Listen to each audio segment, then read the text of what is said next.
There, but not here. I wonder what it is.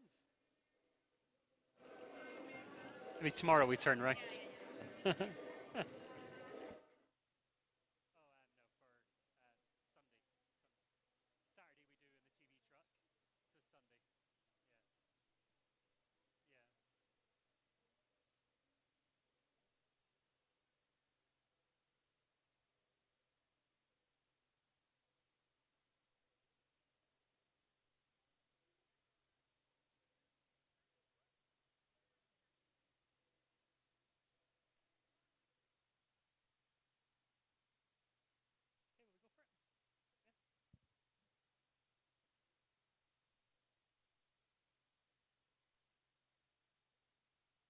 Saturday we do in the TV truck.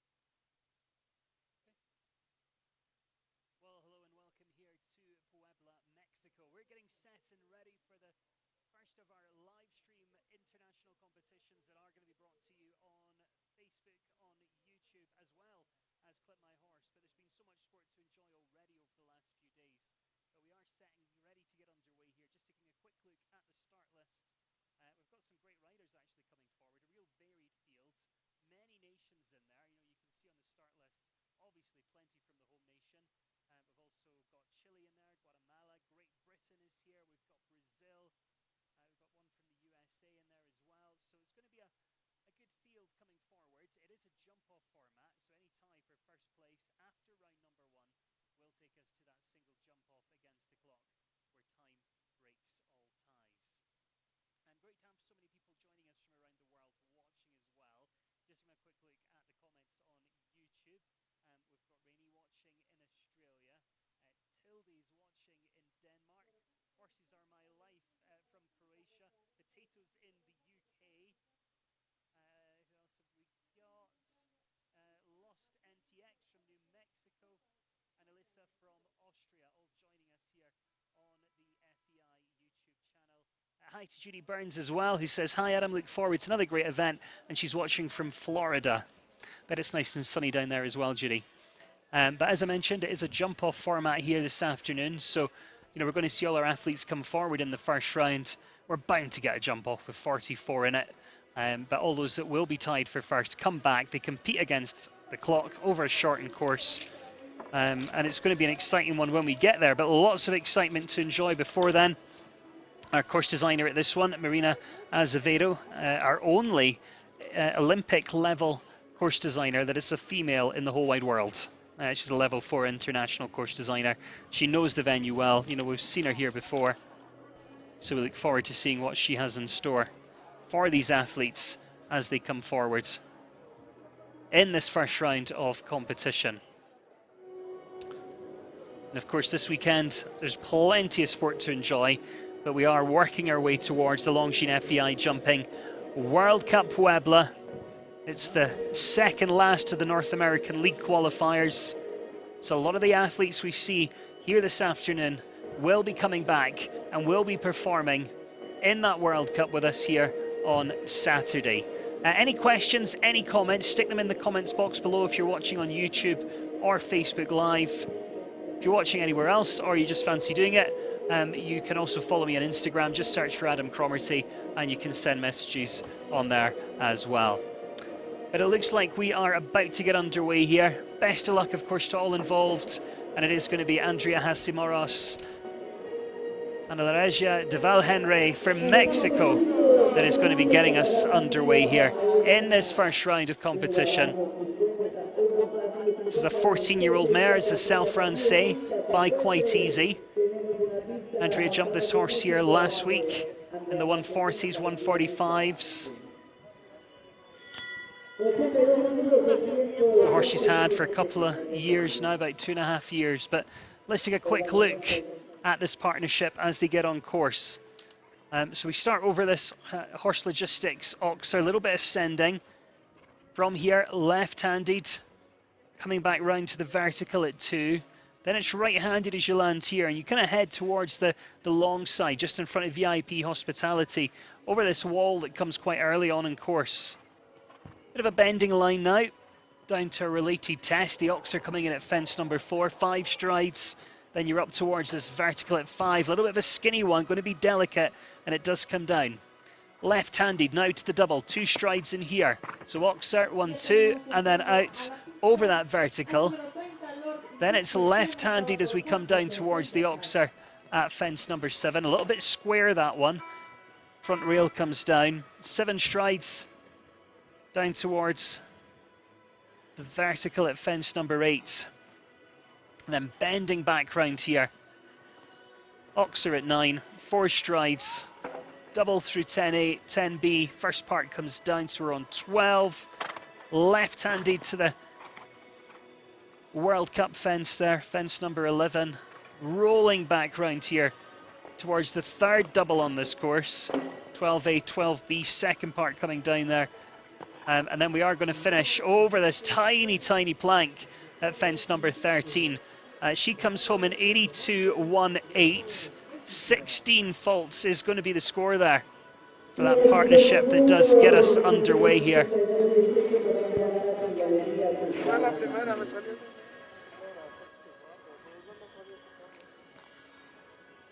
But, you know, a lot to like on that course as well. And she's given us a great look round, hasn't she?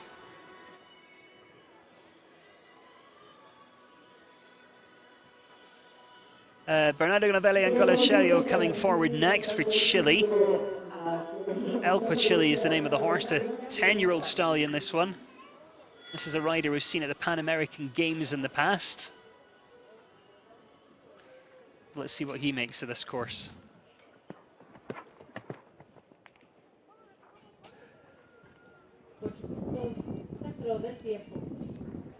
A lot of the riders that we see working here will have been here with us last week as well. There was a 2-star event on. He falls into that category. He was actually winning here last week at the 145 level. Fences today standing at 1.50 meters.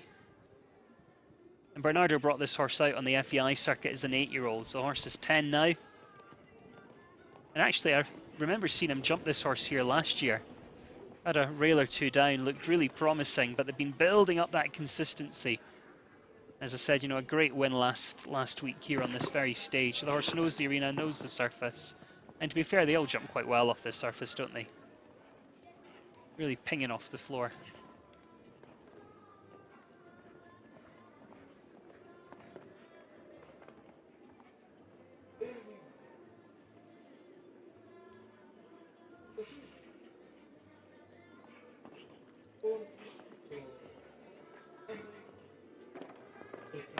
What? A little rattle through there. Oh, first part comes down. And then comes down on that back bar, so sits on 8 at the moment. I think this is a partnership we might just possibly see here in the Longines FEI Jumping World Cup Puebla on Saturday. As I said, he's really been building up and working on the consistency with this one. Today, though, the score is going to be 12 faults, 83.79 and 12 there for Bernardo. And Chile, if you have just joined us, you haven't missed too much. Couple gone so far. Sunflower's Paradise. It doesn't say where he or she's watching from, but it says just come back from the barn. Rodent Razor says, hi, Adam. Well, hello there. Again, if you are watching on YouTube or you're watching on Facebook, get involved with the conversation. Let me know where you're watching from, and if you've got any questions as well, just pop them in that comments box below. It'll be great to hear from you, and great to have your company as we continue forwards here in this first round of competition. Plenty more still to come, though, and Nicholas Pizarro is next. Chaco S, Airman PS, 10-year-old gelding by Chaco Blue.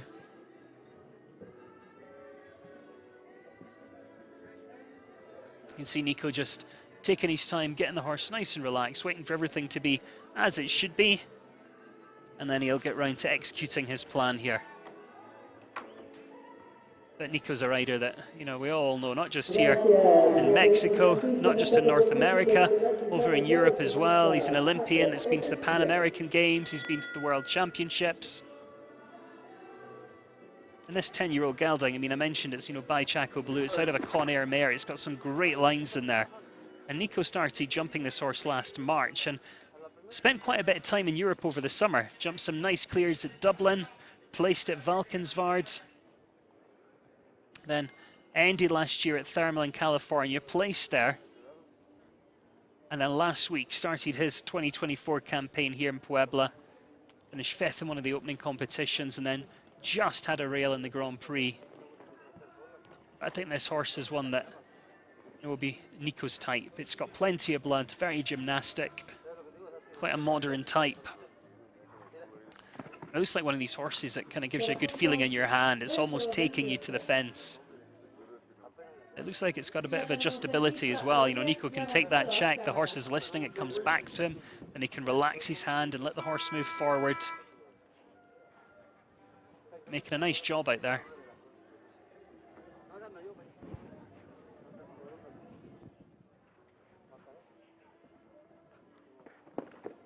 This is looking good so far. I don't want to jinx him, but he's doing a great job out there. Ah, never fails. Commentator's curse.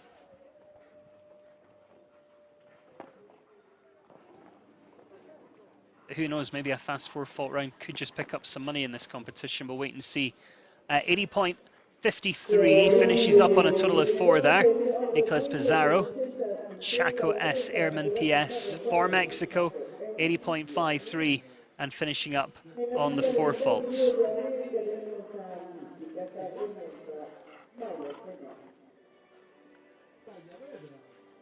But look how much scope that horse has. Obviously he had that fence down, but you know, he had so much scope around there. USA is where we're going to be heading next. That's to say good afternoon to Misty Kassar, 14-year-old gelding by Montender, out of a Cornet Obolensky mare. This is My Lord Cornet. Misty's a rider we've seen at World Cup finals about 20 years ago, and then this is the horse that got her back there a couple of years back. I think so much of this horse. And again, I'd imagine this is a pair we'll see in the World Cup on Saturday. Misty was based in the west coast of the USA forever, but now basing herself out of Mexico.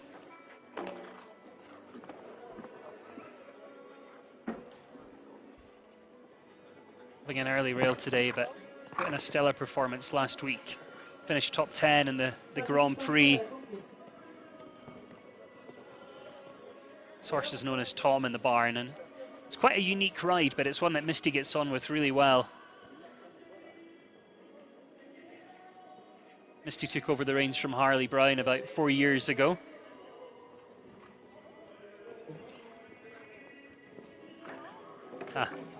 You see, he really jumped big coming into that line, and then Misty tried to get everything contained again.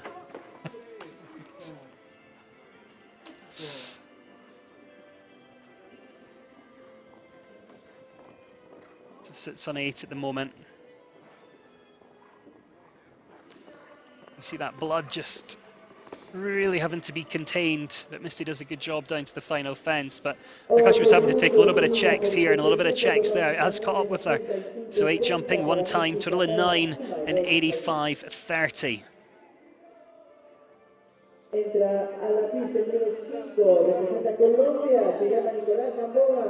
Hi to Arena, who's just joined us, watching on YouTube from Slovenia. And Emilia, I think that's how you say your name, sorry if it's not, is watching from Germany. Great to have you with us. Over on Facebook, Estella Wallace watching this in the pub in the UK. I left the UK, I left Manchester yesterday, flew to London, through to LA, flew to here. I'm going to go to bed after this class, very tired. Hi to Tassa from Greece. Karen's watching in Geneva. Alison's in rainy Brooklyn. And Nico Gamboa is next. NKH Mr. Darcy. Again, I would never want to jinx them, but this partnership, you know, if you were going to highlight those at a high probability of jumping clear, this would definitely be a partnership on that list. They're very competitive. I remember seeing them at Pinnock last year. He won 3 of the Grand Prix during the circuit. When he says, you know, he sits on this horse and he can feel the horse knows exactly what his job is, where to put his feet. The speed takes care of itself. And if they get to the jump off, this will definitely be one to watch. We've got to remember, this is a horse he took to the Pan American Games last year, second in the World Cup qualifier in Fort Worth in Texas you know, back in December, about a month ago. Horse has had a little bit of time off since then. This is Nico bringing him back out. Nico does a good job. He's 23 years of age, but, you know, so mature for his years in the saddle.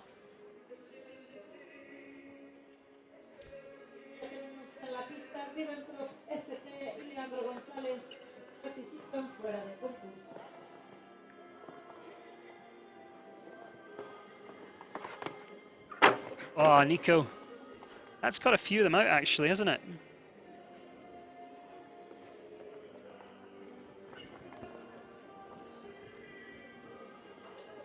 Comes at you off the corner quite quickly, that Oxern.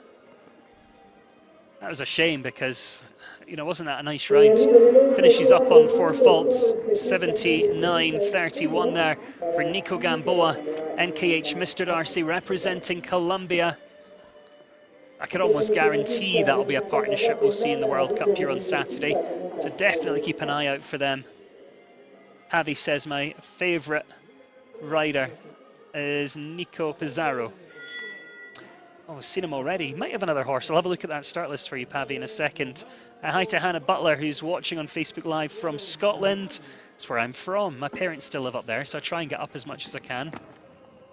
Let's get Wilder Francisco Rodriguez underway with Highway S now.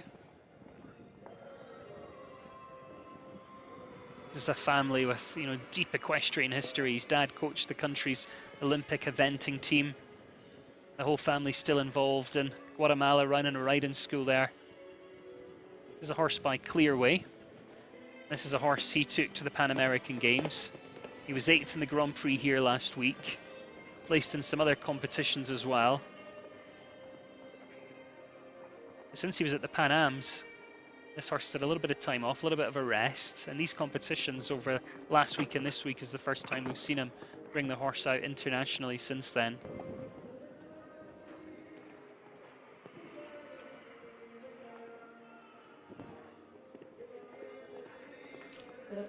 And of course the big question is, how many clears are we going to end up with? What do you think? I would imagine we're going to see maybe 7 or 8. You know, the combinations have certainly got time, 85 seconds time allowed in this one. But it's technical enough, this. You know, it's big, it's meaty. Plenty of questions. Some of them come at you quite quickly.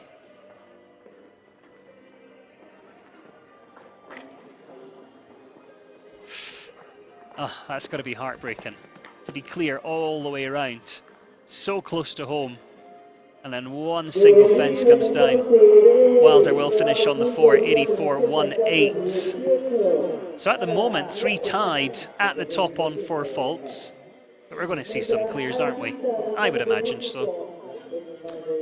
Quick reminder, if you are watching on Facebook or YouTube, you can get involved with the conversation. Let me know where you're watching from. If you get any questions, pop them in the comments box below. You can also send me a message on Instagram. Just search for Adam Cromarty. I'll keep an eye on those as we continue on through this first round. And Antonio Maura and Chuy Lucia is next. Lucia stud doing such a great job here in Mexico, breeding and producing a lot of nice horses. And what a lot of experience this rider brings forward. From the Olympics, to the World, to the Pan Americans. Antonio's been showing this horse for about 1.5 years. You know, he was 2nd in a 2-star in Guadalajara last summer, 6th in the 2-star at Monterrey last November. Another one that was here last week.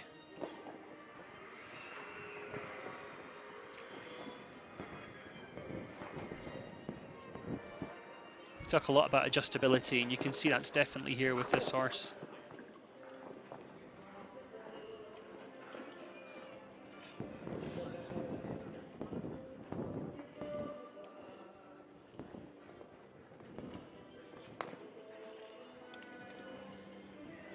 A little bit of a correction there.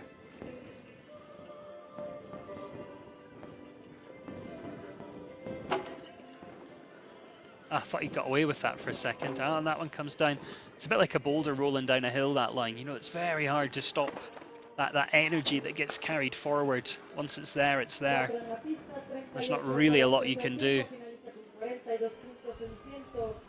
Este 81 para Soraya y Luciana González. Ya tenemos en pista Alexandre Tedesco que monta Grecia y participan fuera. Looks like that last one might come down as well. 84.41. It's 12 on the board today for Antonio Maurer. Galicia finishes up on that 12 fault score.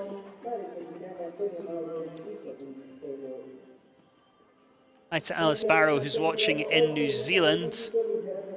She's watching on Facebook Live. Rodent Razor says, how warm is it there? Well, I just did an Instagram story, so I know exactly how warm it is because I put the temperature on it. It was 21 degrees Celsius. I couldn't work it out in Fahrenheit for you, I'm afraid. I'm a Celsius guy. But it's warm. It's sunny, blue skies, it's warm. Hi to Zia, who's watching on YouTube in California. But let's concentrate on this partnership. Luis Gerardo Castaneda, the Santa Rosa quality boy with us now, the 11-year-old. Nice gelding, this one. So many great Santa Rosa horses coming from Mexico. Santa Rosa horse called Apollo actually just won the Grand Prix at Desert Horse Park last weekend. So keep an eye on those Santa Rosa horses. Just having to keep everything contained today. He's been bringing this horse along for about a year and a half now.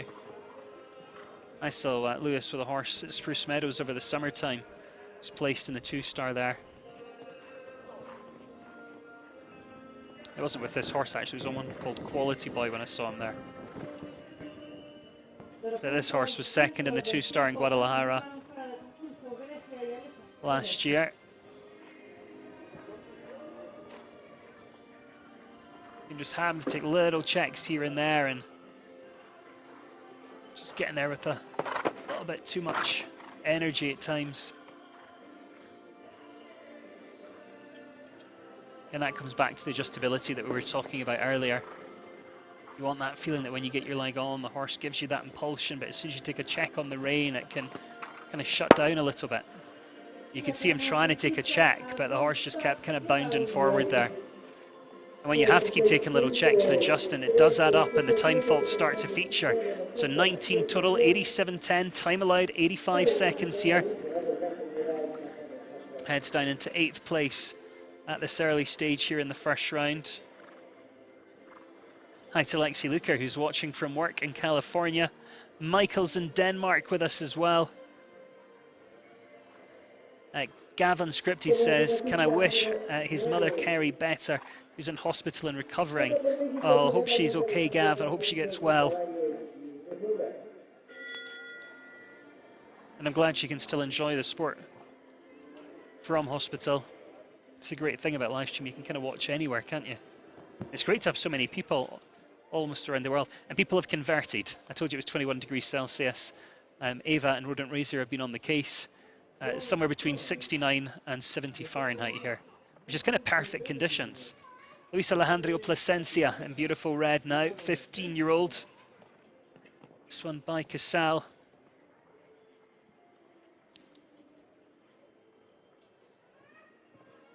This is another man that I think we'll see in the World Cup here on Saturday. He won the Longines FEI Jumping World Cup when it visited Guadalajara in 2018. And he likes that venue. He was second in a speed competition there just back in September. Jumped the 2-star here last week. Would have been a nice setup for this week for sure. He was 4th last week.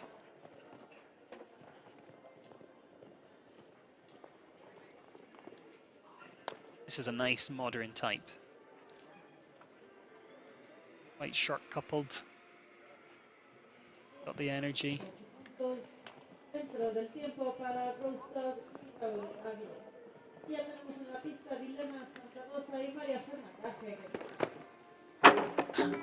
So many have done that, haven't they? From that angle, it looked like he just popped in a bit of a short one there. Didn't quite manage to stretch out and get that back bar.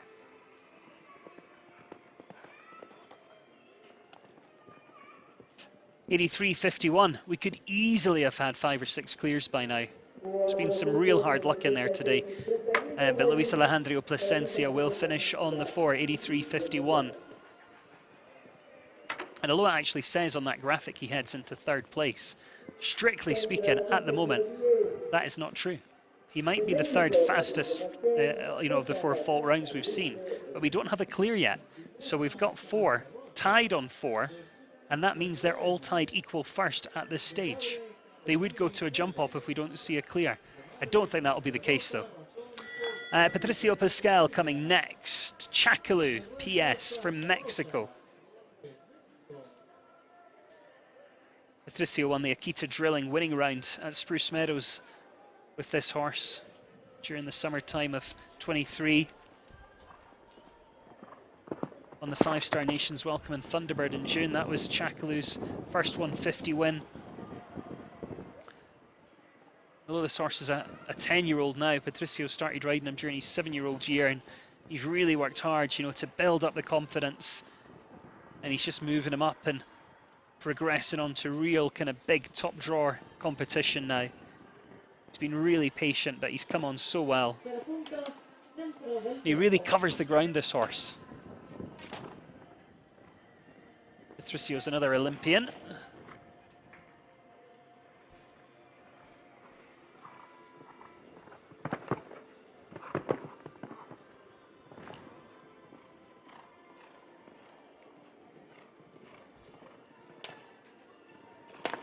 Scarlett on YouTube says this is her new favourite. She's going to steal this one. Living and Thriving on YouTube, mentioning that Longinoxer. Now it's catching everybody. But I think it's just the position that it's at. It comes at you quite quickly off the corner.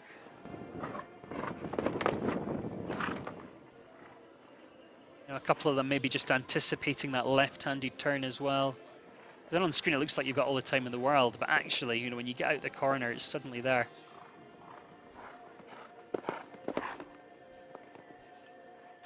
82.18, total of 8 faults there for Patricio Pascal and Chakalu. But, I've seen that horse jump some amazing rounds at Spruce Meadows, and that wasn't a bad round by any stretch of the imagination. It was good. Just had a couple of unlucky rails in there today. Izzy and Natalia said, how old are the horses usually? They can vary. You might see an 8-year-old in this. Normally you'd see them about their 9-year-old year, starting to be really competitive at this level. And then they just keep on going. It's one of the good things about our sport. The horses have such good longevity. They're really looked after well, and they can compete all the way up into their 20s. But thank you, Izzy and Natalie, for that question. And if you've got a question you want to ask, stick it in the comments box below. If you're watching on YouTube or Facebook, or you can drop me a message on Instagram, just search for Adam Cromarty on there. John Perez standing by, though. He's going to be underway next with the 11-year-old. This is Aslan. Very consistent partnership.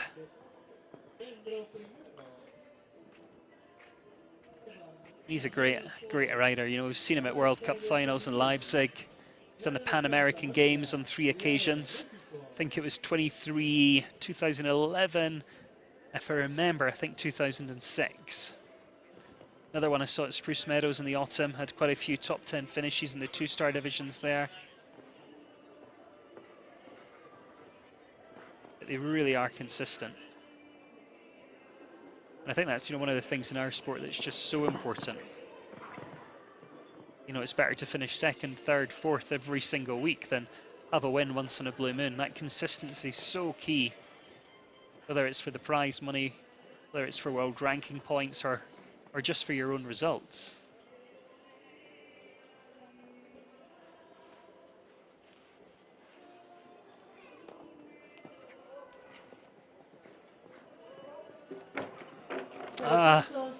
John. See the horse just getting up on its blood a little bit in that corner.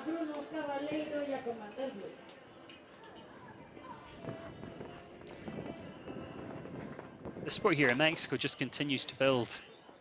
The amount of riders that are attracting, to have Jessica Mendoza here for Great Britain, Misty Cassar now basing herself down here, having moved from the West Coast. There's a lot of competition to enjoy.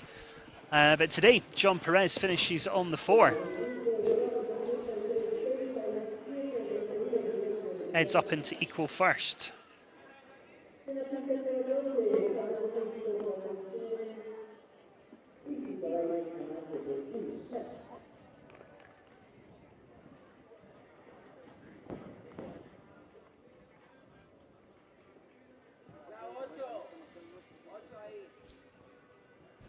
But plenty to see. It's only a matter of time till we start seeing some clears.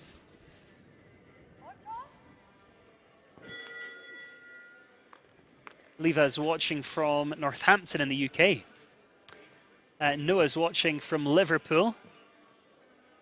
I stay in Southport, which is probably about half an hour from Liverpool. I'm so glad to be here, Noah, because it's sunny and it's warm. And when I left Southport, it was cold and it was so windy. Claudia Michel on track now. Comerge de Jose for Mexico. 12-year-old horse. This one had been showing with Jonathan Chabrol in France all the way through to the summer of last year. Then came over to Mexico in the fall for Claudia. Another one that was here last week, finished 5th in the 142 star competition. We've seen them in some speed competitions as well, so could be quite a quick one if we get through to the jump off.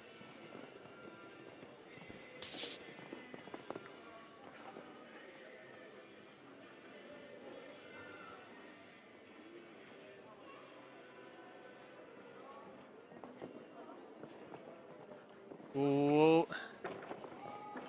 Did she get away with that? I think she might have. No faults. But she didn't get away with that. That was a shame because we heard her really rattle on that committed related line there. And that just flattens out slightly coming down that line. Finishes up on a total of 8, 81.68, and 8 there for Claudia. So heads down into 6th place at the moment.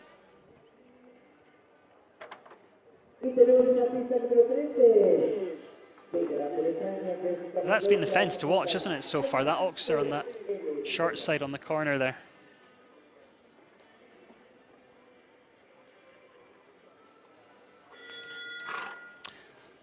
Jess Mendoza's next. ICAP CLZ represents Great Britain.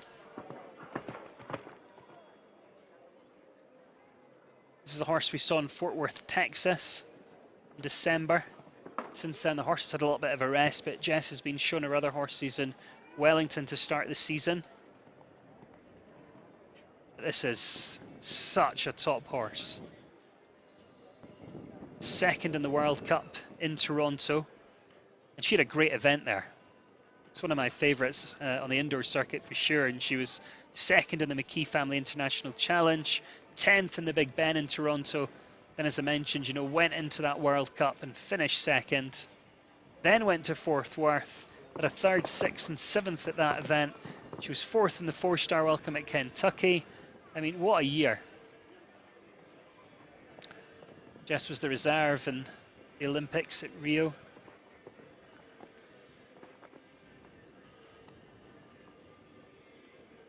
She's been one that's been campaigning, you know, from the sort of ponies for her country. I remember her jumping the 138 ponies, the UK and European circuit. It's that fence again.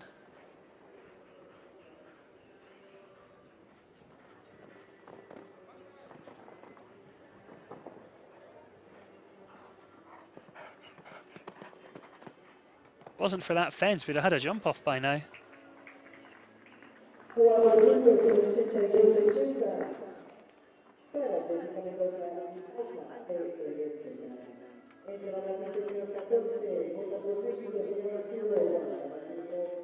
You're just catching that back rail, aren't they?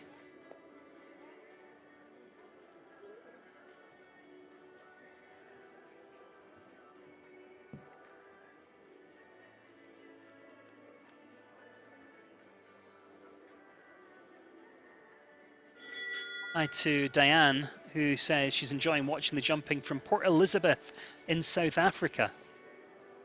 If my geography was better, I'd try and work out who's the furthest away. We've had a few from Great Britain, we've had people from Europe, South Africa, New Zealand, Australia, the US. It's a long way home, having that first fence there. Arturo Parada Vallejo on track now with Picot, the 13-year-old gelding. Definitely not off to the start he was hoping for today. Alice Barrow's asking, what's the temperature there at the moment? 21 degrees Celsius. We mentioned this a little bit earlier, perhaps you've just joined, Alice, and someone worked out for me. It's about 69 or 70 degrees Fahrenheit. Perfect conditions, nice and sunny, nice and warm, but not too hot for the horses.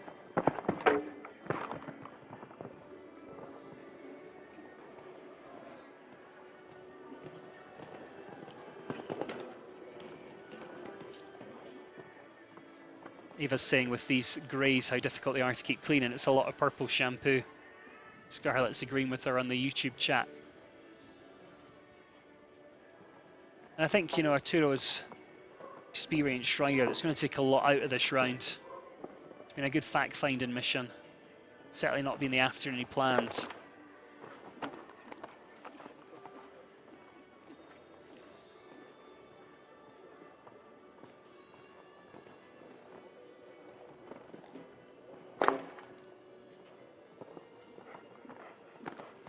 Probably pick up a time fault as well.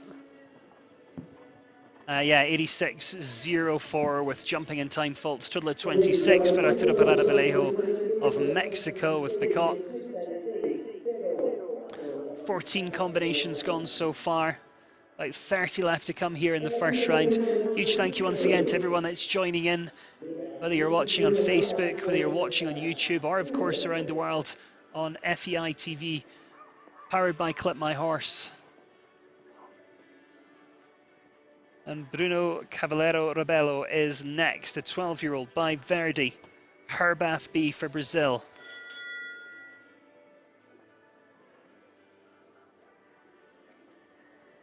This is a horse that we've seen Rodrigo Lambri ride in the past, but Bruno took over the reins and started showing him in March of last year.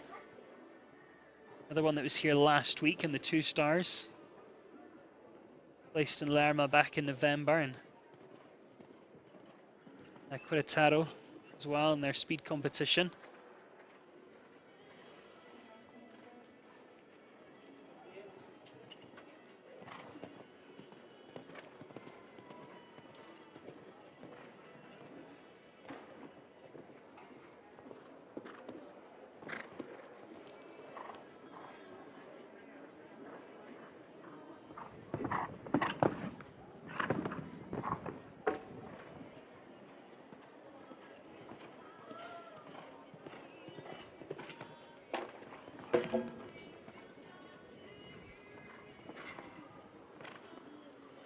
And you know, if you can just stay on the 4 faults and come home with quite a fast time, you could pick up some prize money in this one today. And don't forget, this is a great setup for the Longines FEI Jumping World Cup on Saturday. There's 3 rings at this event, so there's kind of competition for everybody. But I think, you know, the horses that are getting set up for Saturday will probably have a day off tomorrow and then come in here for the World Cup.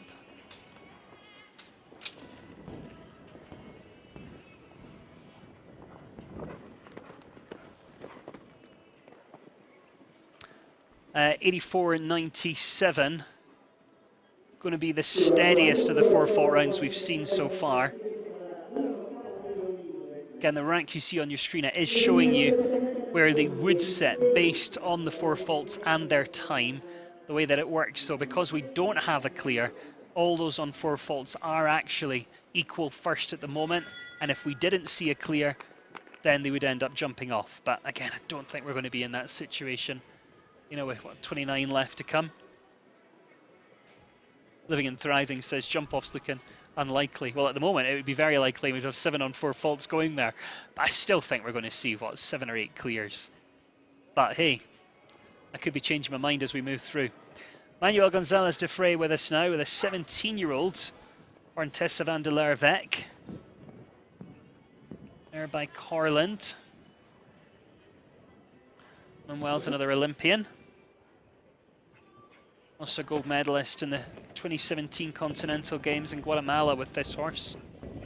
I think he was individual gold, I think he was team silver there. He's had this horse since about 2016, they're longtime partners. They've always been successful together. And we've seen him all around the world on Nations Cups teams. You see him quite a lot actually, you know, over in the European circuit representing his country. He was second in the Nations Cup in Brussels back in August.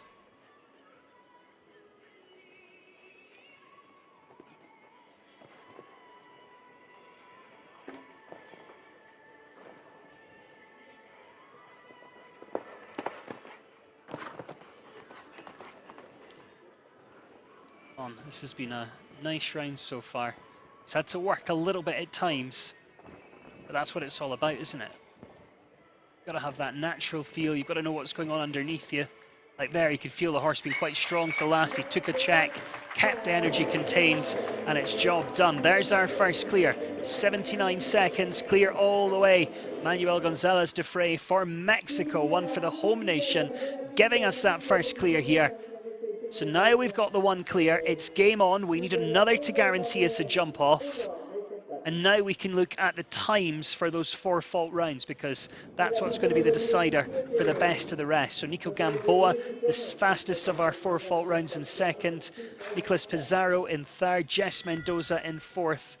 John Perez in fifth. So that's our fast 4 faulters and how they land at the minute.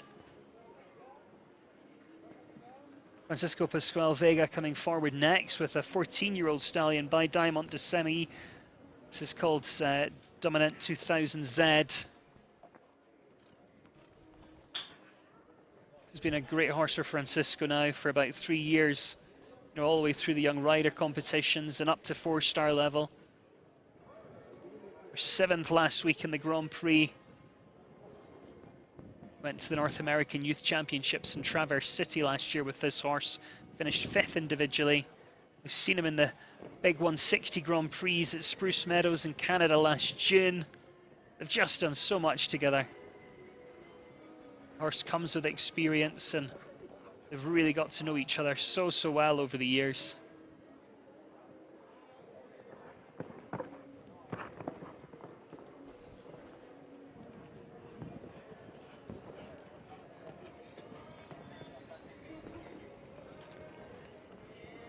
See him really use that upper body down there. Sets up and protects that vertical.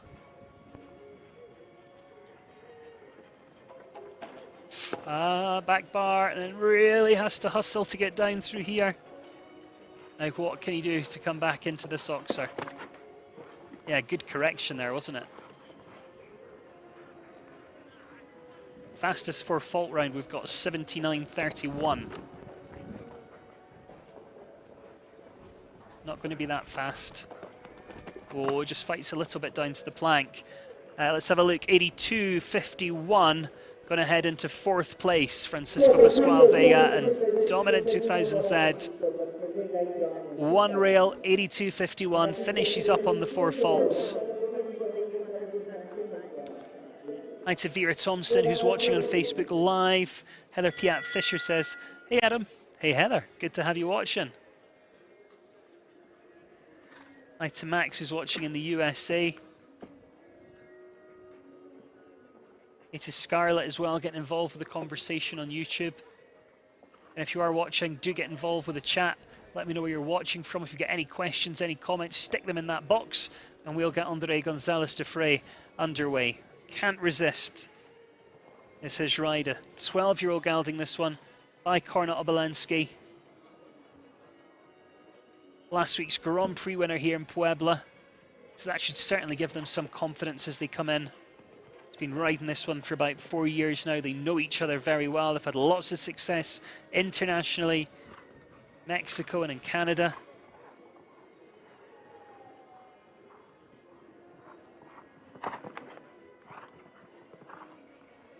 Andre actually used to have the ride of Horntessa van der Lerweg, his brother Manuel's horse that we saw a couple of rounds ago. He was riding that horse back in about 2015. It's great to have that kind of family connection that you can kind of ask advice, you can compare notes.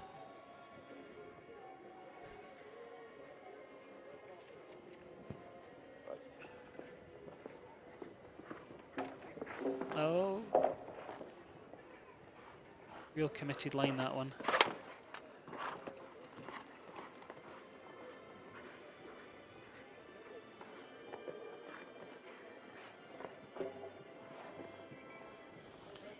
And 79.31, fastest 4 we've seen. He's not going to be too far away from that. 80.81, going to go to 4th place. Andre Gonzalez de Frein, and can't resist for Mexico heading into 4th place. Hi to Emma, who's just joined us watching on Facebook from New Zealand. That's going to be one of the furthest away from us here in Mexico. Hey to Del Haywood, who's watching in Amarillo, Texas. Do you like a little trip to Texas? I was in Fort Worth for the World Cup there in December. I'll be going to a place called Katy for Pin Oak in the springtime.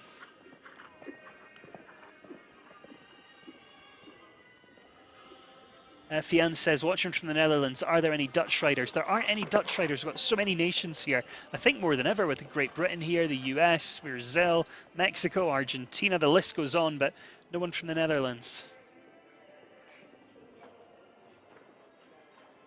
Labardo Arturo Flores is on course now. Another one for the home team here. This is My Lucia, the 17-year-old gelding by Montebello Lucia, out of a Quick Star mare. Horse he's been riding for about 3 years, had an 8th place finish in an opening competition during the Major League event in Monterey back in November.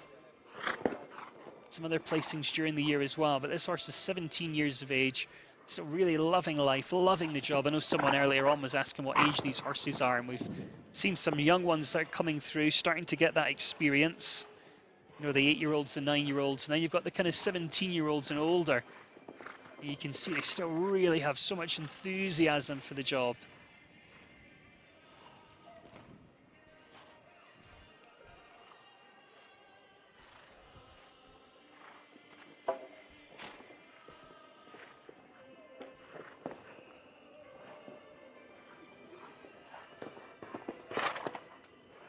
Oh, that was lucky.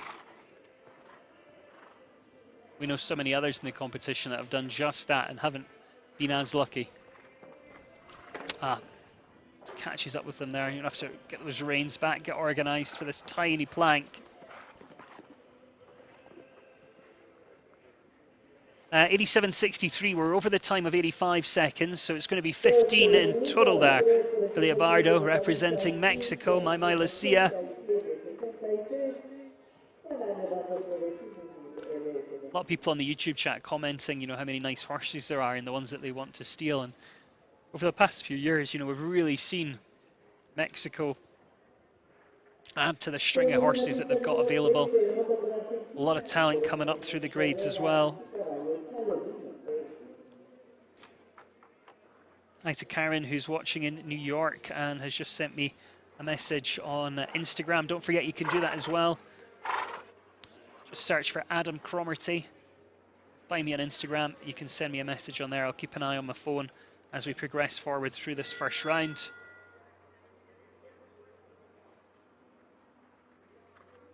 Where we're still looking for that second clear to guarantee us a jump off here. Geronimo Jimenez Herrera now, the 12-year-old gelding by Chaco Blue, Chalawino PS.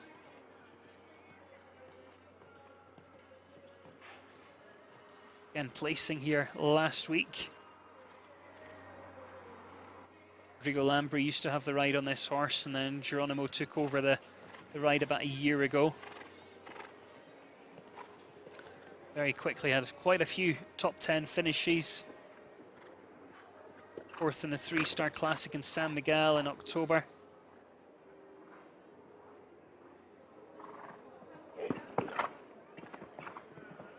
He's using double reins today, just give him a little bit more control. The idea with the double reins is you control those reins independently.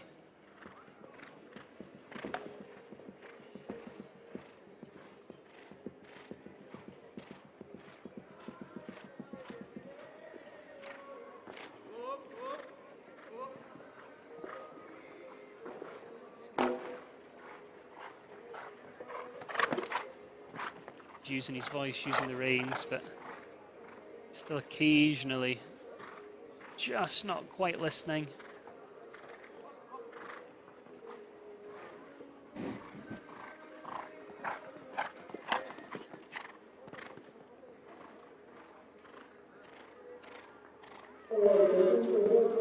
Going to finish up on 10 today.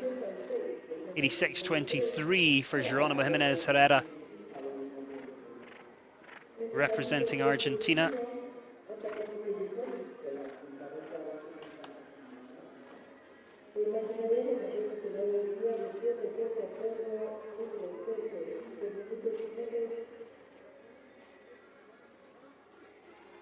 Another thing to mention as well, if you are watching on Facebook Live, remember, hit that share button, tag your friends.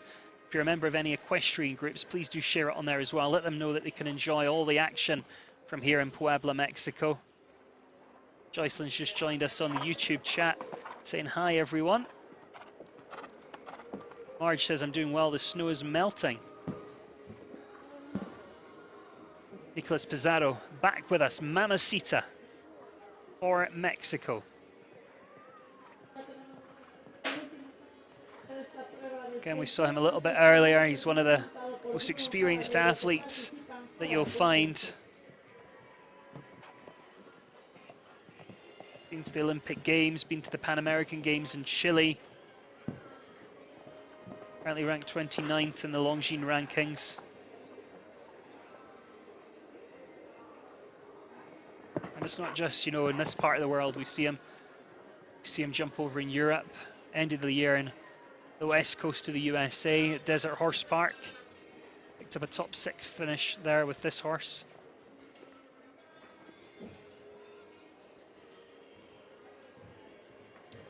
It's currently the second fastest four-fault round with his first ride. Wouldn't it be good if he could jump clear and guarantee us a jump? Ah! Nico, what a shame.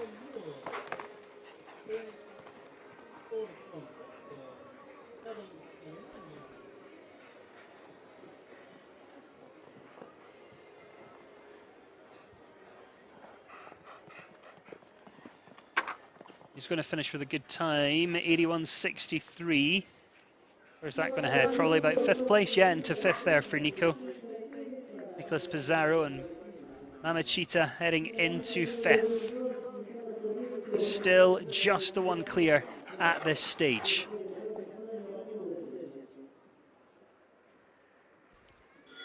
If you have just joined us, it's Adam Cromarty here, live from Puebla in Mexico. We've got so much sport still to enjoy as the weekend continues. There's another YouTube Facebook competition here on Sunday. A couple of people are asking if there's anything to watch tomorrow on YouTube or Facebook. Not on there. Clip My Horse, of course, though, will have all the competition for you to enjoy. Jose Antonio Chedraui and Concord getting underway here for Mexico. And if anyone wants to follow along, you know, to see the live scoring, to see the leaderboard, to see what's on and at what time, if you go to longinetiming.com, Longines, and remember it does have an S on the end, you just don't pronounce it, but when you're writing it, Longines at timing.com. Search obviously for this event in Puebla, then pick the day you want to see. It gives you the timetable, it's got live scoring on there, the start list, results, course plans, all that good stuff is available, longinetiming.com.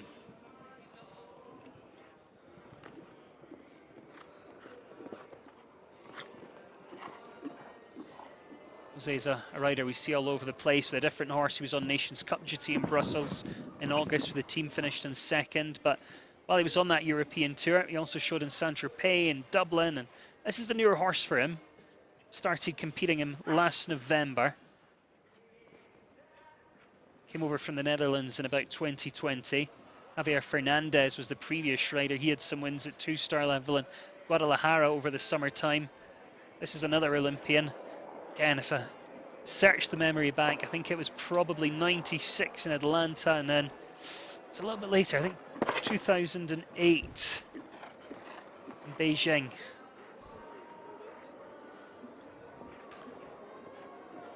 There's been so many unlucky rails today. And yeah, there's been a couple of fences, obviously, that have been the big ones, but other than that, the rails have been a little bit spread around.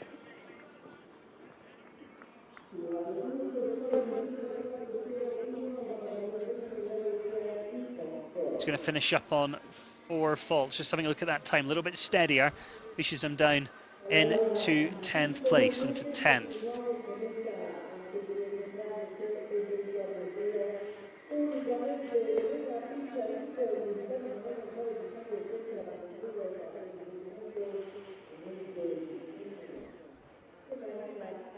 Well, you can see our ring crew are just lifting out the jump material. We're going to do a little bit of work on the surface, but this is how things look at the moment. You can see our only clear, Manuel Gonzalez Dufresne, sitting at the top as our only clear. And then the best of the rest, the fast 4 fault rounds, making up that leaderboard. Remember, 12 cash awards in any FEI competition, so it's that clear. Then we look to our 4 fault rounds. All the 4s are in the money at the moment. There's been a couple of heartbreaks so far during the first round. We have reached that halfway stage. Don't go anywhere though. The ring crew here really quick, and then we'll be back underway with the second half of the first round, and then a jump off against the clock.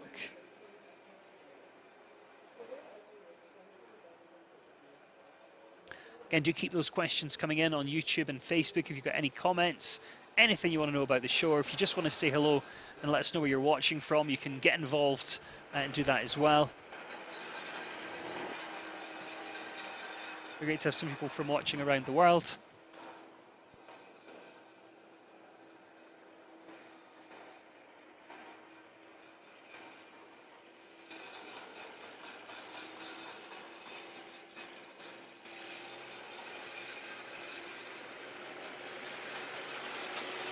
But yeah, do stay with us as we get ready to get back underway here in just a couple of moments' time. Great chance if you want to ask a question, though. Feel free, ask away. We have got time to fill whilst you know, we're just getting that track ready.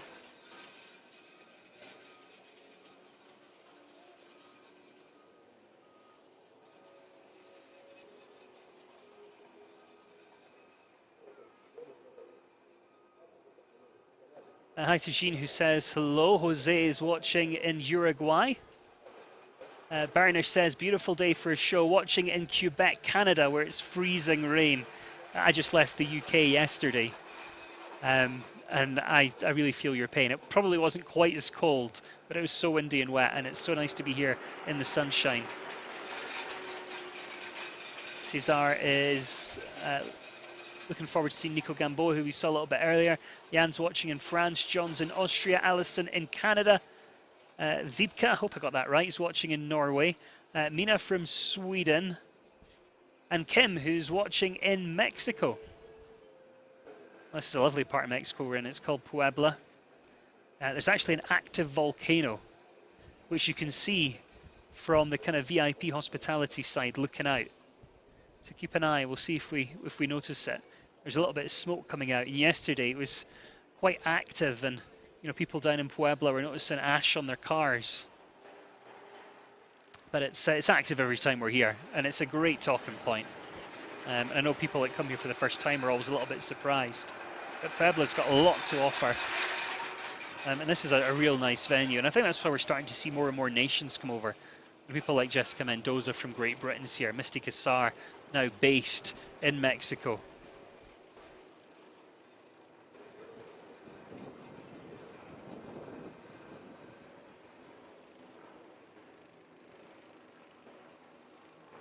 Anisha Malik says, are the jumps all maxed out on this course? It's 1.50 m, and the course designer's got a little bit of a tolerance as well, so he could go, you know, maybe one higher. And yeah, pretty much everything would be about 1.50 m around this course. Now, maybe there's a few at 147, 148. But, you know, we've got to remember that this is a World Cup event. It's one that's brought some great riders. Yeah, there are some, you know, younger or less experienced horses, but this is a 4-star international. So it's really got to be up at that specification. And, you know, I think if you talk to the riders, yes, they would want to go clear, but they would much rather have, you know, a smaller number of clears in the jump-off rather than having to, you know, turn it into a mad old gallop round. So Marina Azevedo, our course designer, who I mentioned earlier as well, kudos to her, she's the only female level 4, so Olympic level course designer in the world. She built here last year as well. I think she's set a really good test. You know, it's one that's making these athletes think. You've really got to plan your lines. There's a lot out there that's related. MD's on YouTube saying should be doing our first official competition, a dressage derby next month. Haven't showed since 2017. Well, good luck, MD, and let us know how you got on. Marge says she used to pleasure drive. Peter Doubleday was the announcer. He did Washington and many other shows. Do you know if he's still at it? He definitely is still at it. I worked with Peter at the Royal Winter Fair in Toronto.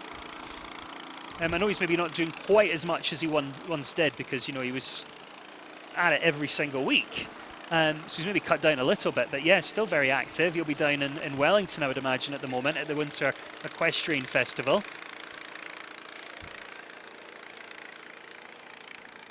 Someone asking how many clears. We're still just on 1 clear at the moment. Remember, to guarantee a jump off for us now, we do need that second clear. That's how these things work.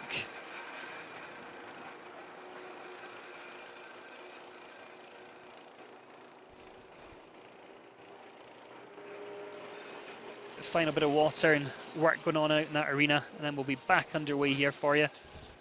Another quick reminder, do hit that share button. Let people know that they can get involved with the conversation. Can get involved and watch the action.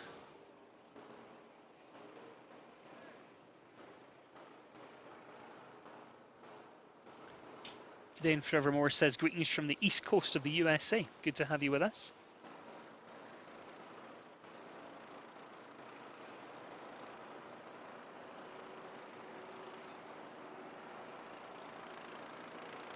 Remember, tomorrow there's going to be more sports to enjoy and Clip My Horse. Then on Saturday, it's the Longines FEI Jumping World Cup Puebla. That one's only available on FEI TV and Clip My Horse. But the highlights will be available on TV pretty much all over the world. So keep an eye out on your local listings. It's going to be on a sports channel near you for sure. And it's probably going to be on early next week. So keep an eye on your local listings for that one. And then on Sunday, we're back here. We're on YouTube. We're on Facebook on Sunday. I won't tell you the times because obviously you're all in different time zones. But again, head along to longinetiming.com. You can find the start list, result lists, the course plans, the live scoring, and of course the timetable as well. And if you are watching on Clip My Horse, we're not excluding you. You can get involved with the conversation. If you search for Adam Cromarty on Instagram, it's CROMARTY. Find me on there, drop me a message, and I'll be posting some pictures and stuff from around the showground as well on Instagram. So feel free to follow me on there. Keep an eye, and over the next day or two, when I'm out and about, anytime I see something that's interesting, I'll stick a little picture on Instagram. Hi to Andrea McCulloch, who says happy Burns night from the UK. Thanks, Andrea. And being from Scotland, it's always something you remember. January 25th. Normally there'd be a haggis involved. A little bit of Robert Burns, or Rabbie Burns as we call him in Scotland. And I woke up this morning, well, I say woke up, I was travelling since yesterday to get here, about 26 hours it took. So when I woke up on the plane this morning, I had a message from my parents back home with a little Burns poem. So yeah, happy Burns Day to anyone from Scotland or from the UK, or you know, people with Scottish heritage around the world that do celebrate Burns Night. Jocelyn says, what are they spraying on the ground? Just water, nothing exciting. It's not gin or vodka or anything like that. It's just pure water, and it's just to, you know, keep the surface perfect. I want to try and get the surface as close to, you know, grass as you can be. That's the real aim of these artificial surfaces. You know, horses are designed really to jump off grass, so you're trying to replicate that, but in a way that drains easy, and that the horses can jump off, whether it's, you know, cold and freezing or hot and sunny or rainy or whatever, and that you can jump volume on it. You know, we're jumping, you know, 44 in this. Sometimes we're jumping over 100 in competition. So it needs to be a surface that can really sort of withstand that.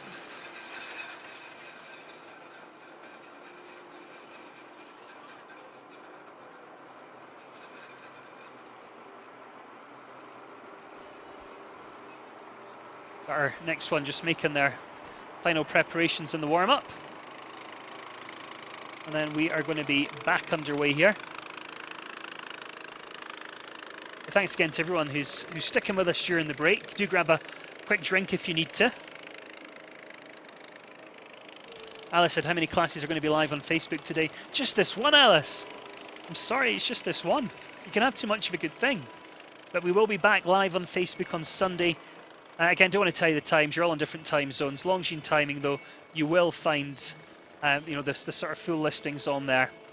Catherine's watching in Paris on Facebook Live. Good to have you with us, Catherine. Derek Burke watching in Ireland. Bet it's really hot and sunny in Ireland, Derek, isn't it? Isn't it? Yeah. Karen's watching in Canada. Bet it's snowing. Bet it's snowing in Canada.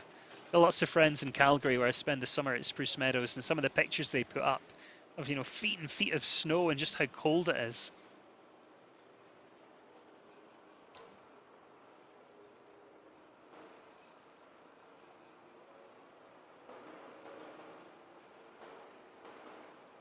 Right, getting back underway shortly. Remember, if you have just joined us, we're sitting on one single clear at the moment. There's 22 left to go here in this first round. And then hopefully a jump off against the clock. Will we have a jump off? You're going to have to stay with us and find out. Do not go anywhere. So many of these guys have come uber close to jumping clear. I mentioned that kind of active volcano that is in the background of the ring. Obviously you can't see it from this camera angle, but they are very nice trees. But I've just posted a picture on my Instagram story of the arena from the other direction, and you can see that volcano on there. So again, if you want to search for Adam Cromarty on Instagram, have a look at my story. You will find that picture on there.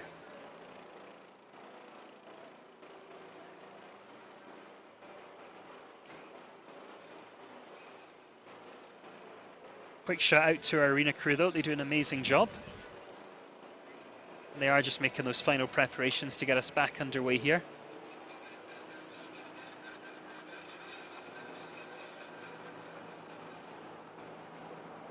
Hi to Giancarlo who says hello. Jose Cor said something. I can read Uruguay.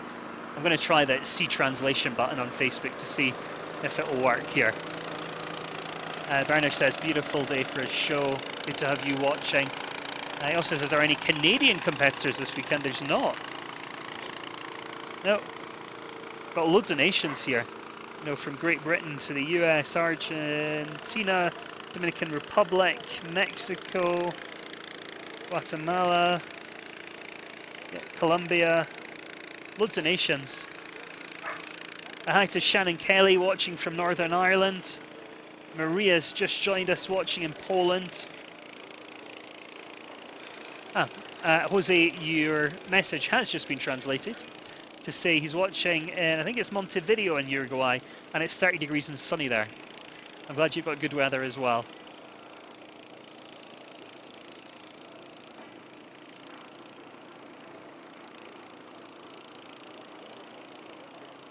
The old grey mare's just tuned in on YouTube. She says, better late than never.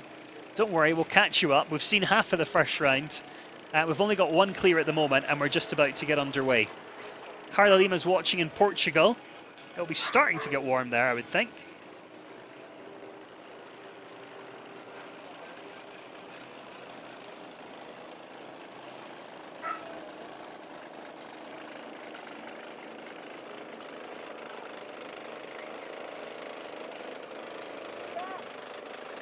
Just hear tractors, so that's a good sign. It sounds like they're heading on out there.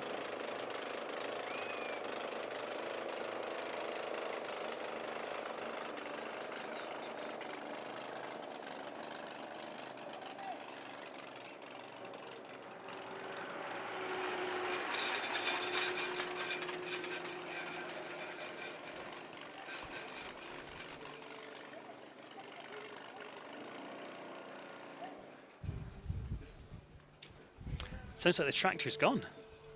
Sounds like we're just about to get underway. And if you're watching on YouTube, you can tag your friends in, share us to any of your equestrian groups. Let them all know that they can enjoy the action from Puebla in Mexico.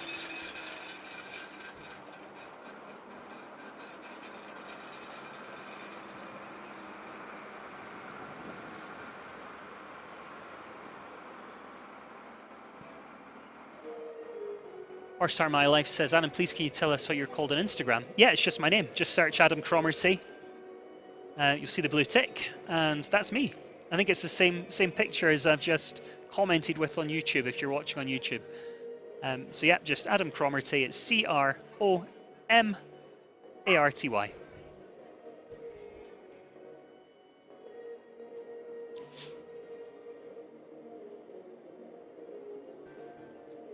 But the other riders are down there. They're in the warm-up. It's not a massive long walk from the warm-up here, actually. It's really convenient. You do your warm-up. It's a quick wander up the hill, and then you're in the arena. The gate goes up, and in you come.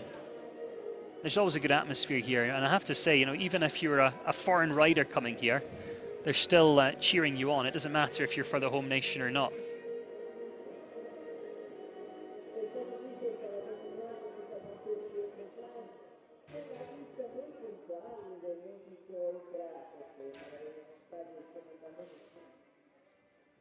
Hopefully we're going to see a horse on screen any second.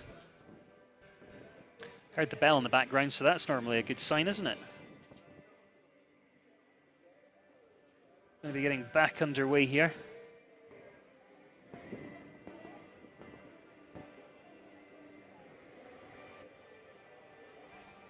Got a nice view of the city. Just as we saw Jose Madriga Gonzalez come forward with the 12-year-olds, Emerson Van der Daal, for the home nation of Mexico.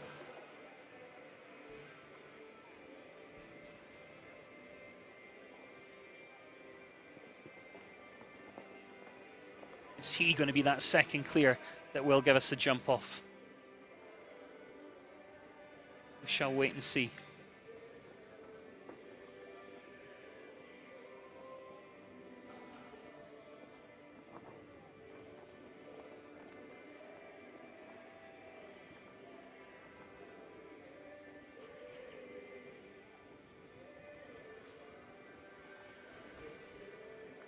So many have been clear in the first half and then come forwards to the second half, and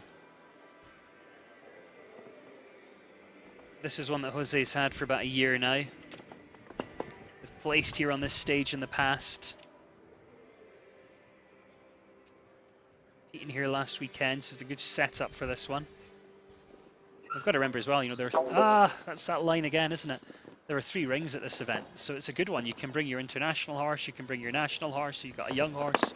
There's a smaller ring as well out the back, so there's three different rings that run all day long here. It's a great facility. The hospitality here is second to none. Well, he's going to go into our big pile of unlucky 4-fault rounds today. But he's a little bit slow as well, 88.59. We could see him having to try and contain that energy all the way round, and that's added up. He's got 4 jumping and 4 times, so Jose leaves us on a total of 8. Ali says it's the mountain where we can see the volcano. Yeah, it's kind of, yeah. It's just, I'm going to say it's in the distance, but it's actually quite close. And you can see a little kind of puff of smoke above it. But it is from the sort of opposite way that we look most of the time when we're watching the horses jump in the ring here on screen. Again, if you can find me on Instagram, I have just put a picture up on my story if you want to take a quick look at that in the distance. Right, let's get Antonio Maurer underway. Elisa BJX, 12-year-old. Another rider with a ton of experience. This is one we've seen a lot here in Mexico with a variety of riders. And actually, most recently, we saw him with Matt Sampson on board. He's a British rider. They competed together at places like Spruce Meadows, Thunderbird. He jumped the horse in Spain. He had 7 FEI wins in their season together. Antonio just pulls an early rail today. Antonio had shown the horse in 22 and has now taken over the reins again. Testing the old memory banks again. I think it was it Sydney, I think. He was at the Olympic Games. It's nice to have so many Olympians in the field here.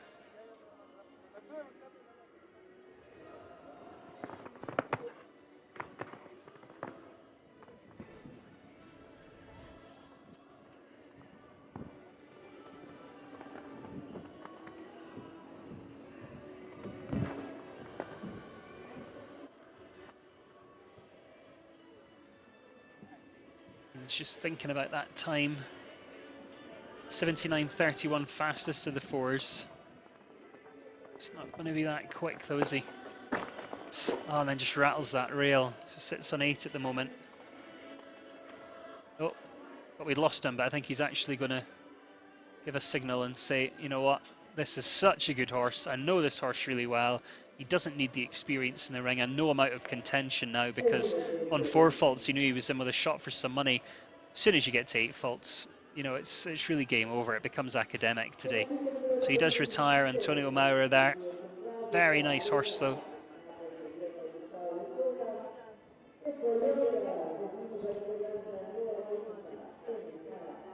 Amelia Strawberry Tiger, it's a great YouTube name, says she loves chestnuts. We've seen loads of nice chestnuts today. But this is Nico Gamboa. I know someone on, I think it was Facebook earlier, was shouting out for Nico.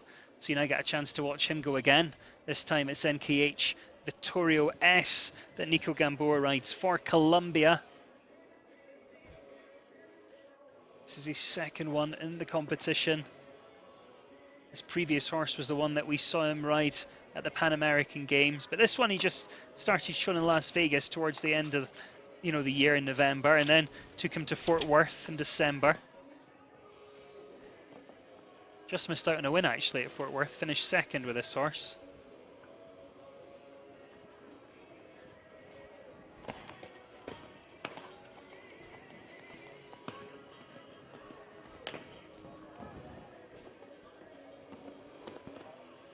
As well, just to contain that energy down to that skinny, delicate fence.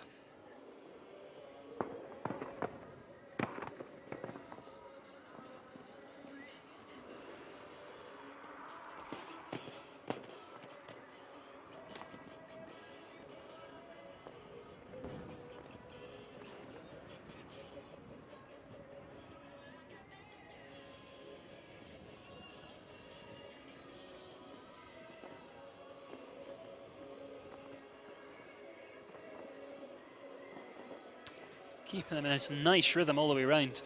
Now, Nico's 23 years of age, but so talented. Great little horseman. Say little, I think he's taller than me.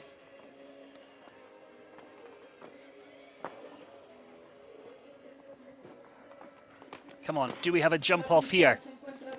Yes, we do. 84.36, safely through.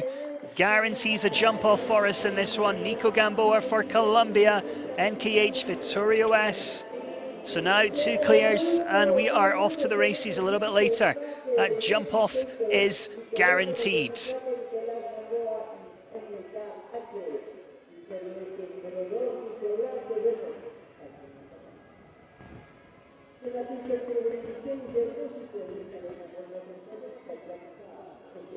Luis Alejandro Plasencia and Jumpstar standing by, about to get underway. This is Luis's second ride in the competition. Showed him here last week. He was 6 in the meter 40. Saw him in Guadalajara last summer, 2nd in the 2-star welcome. I saw him at Spruce Meadows though. Back in June, he was in the 2-star competition there and had a win. It's one he's been riding for about 2 years now. We've shown together lots in Canada, lots in Mexico. It's by VDL's Rocco Blue out of a numero uno mare. Of course, a big shout out to all the grooms as well, because they just do such a great job. You know, these horses are pretty immaculate when they're turned out, and to keep a grey looking this good, anyone that's ever had a grey knows how difficult that is.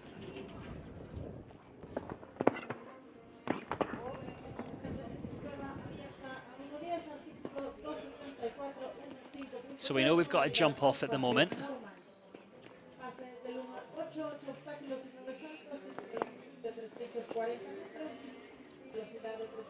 But is he going to feature? He's another very competitive rider against the clock, so he'd be one to watch if we can get him through. But this is a line that's certainly caught a couple. He gives the middle bit a rattle, recovers nicely. Now he's got to try and really protect this oxer. Nicely done.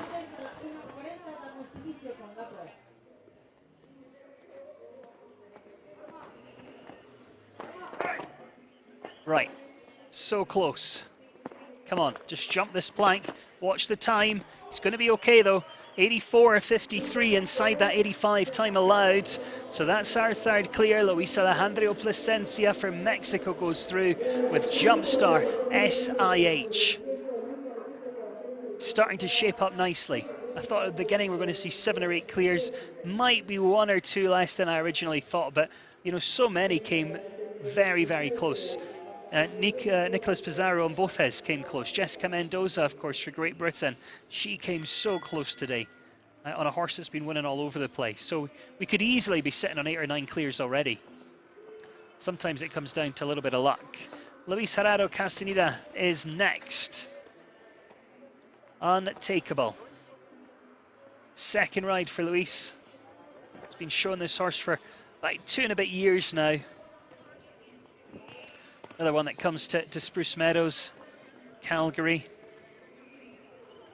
Picked up top 10 finishes in the 5-star competitions there.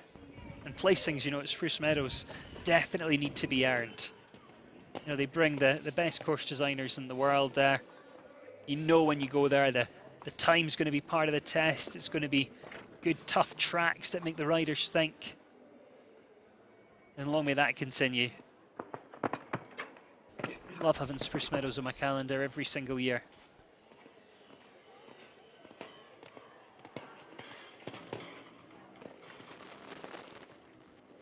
Ooh, let's take a bit of a correction down that line. Works out though.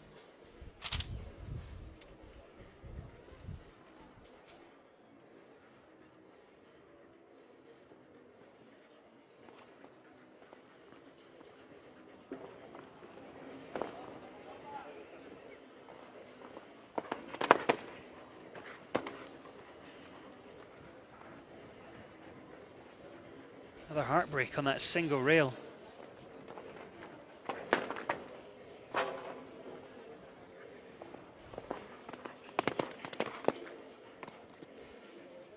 Finishes up on a total of 8 faults, 84.56 for Luis Gerardo Castaneda.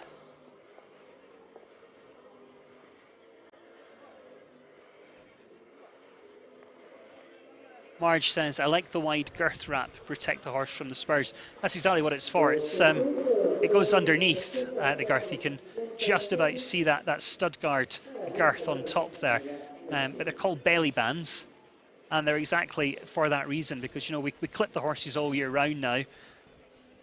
It's not like the old days where there was kind of clipped in the season. They're clipped all year round, and it can make their skin a little bit sensitive. And, you know, sometimes if they land a bit funny or they twist through the air and they get caught with the spurs, it's the last thing we want. Horse welfare #1 for us.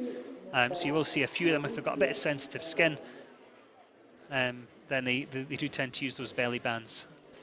Right, Patricio Pascal is next to go. Alicia Santa Rosa from Mexico. Tepic Porsche says, what a shame, I wanted to see them in the jump off. Oh, I know. There's been a few like that though, hasn't there? Real heartbreaks. This is Patricio's second ride. And he's a man who's no stranger to representing his country. He was second in the 5-star ranking competition in Monterey in November. Seen him in the major league events as well.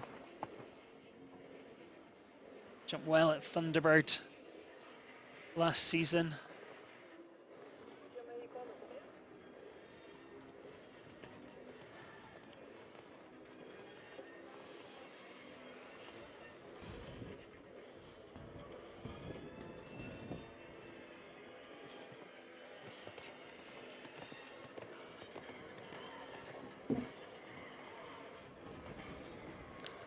A quick look on the Facebook Live chat, and Vivian Lewis says, way to go, Nico.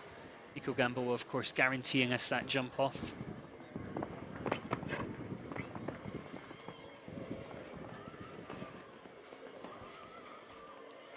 Oh, just having a little bit of a play, and you can see Patricio's experience really shining through there.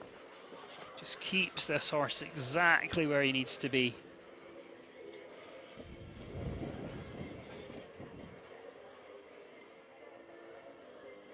Whoa, whoa. Okay, let's watch this oxer. Whoa. It's in deep, it makes the back bar.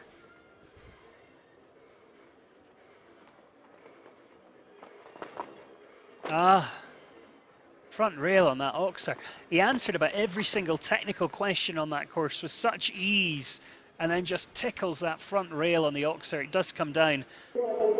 We look at the time. He's the second fastest of the 4 fault rounds, so heads into 5th place. Nico Gamboa is the fastest 4 with his first stride, 79.31. Then Patricio there at 79.86, so heads into 5th place.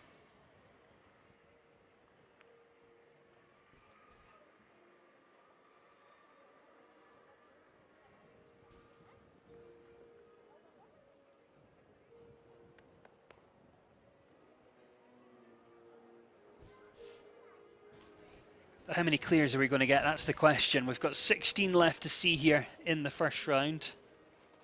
Today and Forevermore says, darn. Yeah, I think that's probably what Patricio was saying as well. Federico Fernandez is next. Davidoff, another partnership that know each other inside out.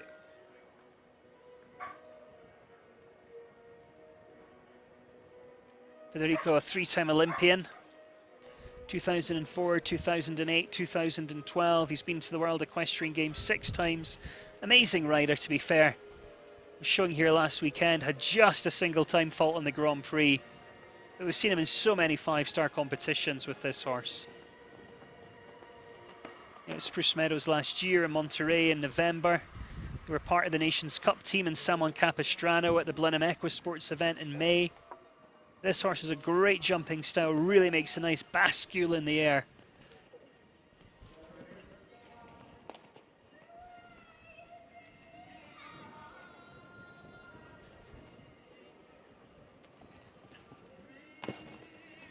Very gymnastic type.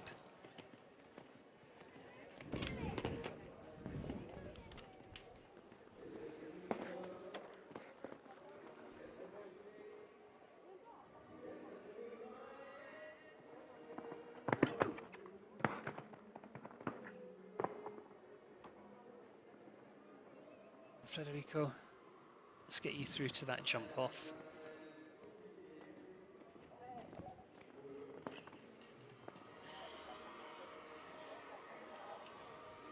See him really using that upper body, really turning his head, keeping his shoulders parallel with the horse's shoulders.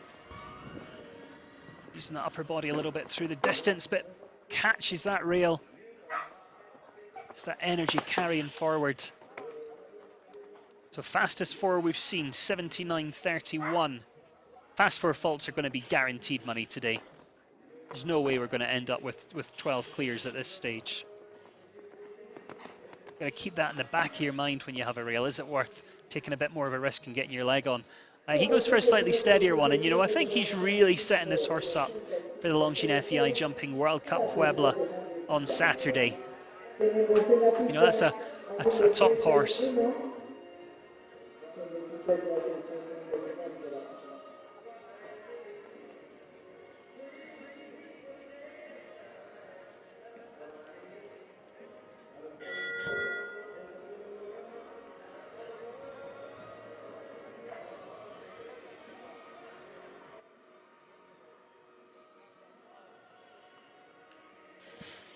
Claudia Michel comes back, second ride, Equinox, De La Pomme for Mexico.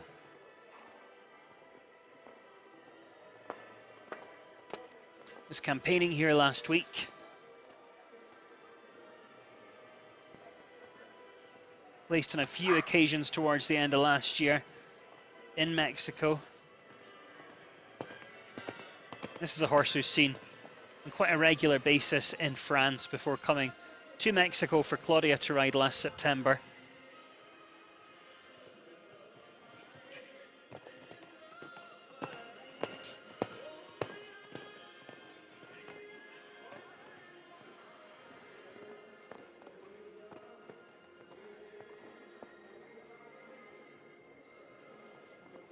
And, you know, going at this stage in the competition, these athletes will have, you know, had a good chance to watch the other riders go over the course. Obviously, Claudia's already ridden a horse, so she's had an opportunity to be in the ring. But getting that opportunity to watch is such a useful tool because, you know, even if you walk it twice or 3 times even, sometimes you come in and a couple of the lines or a distance will just ride slightly differently than you walked. Oh, she was very reactive through there. Come on, Claudia.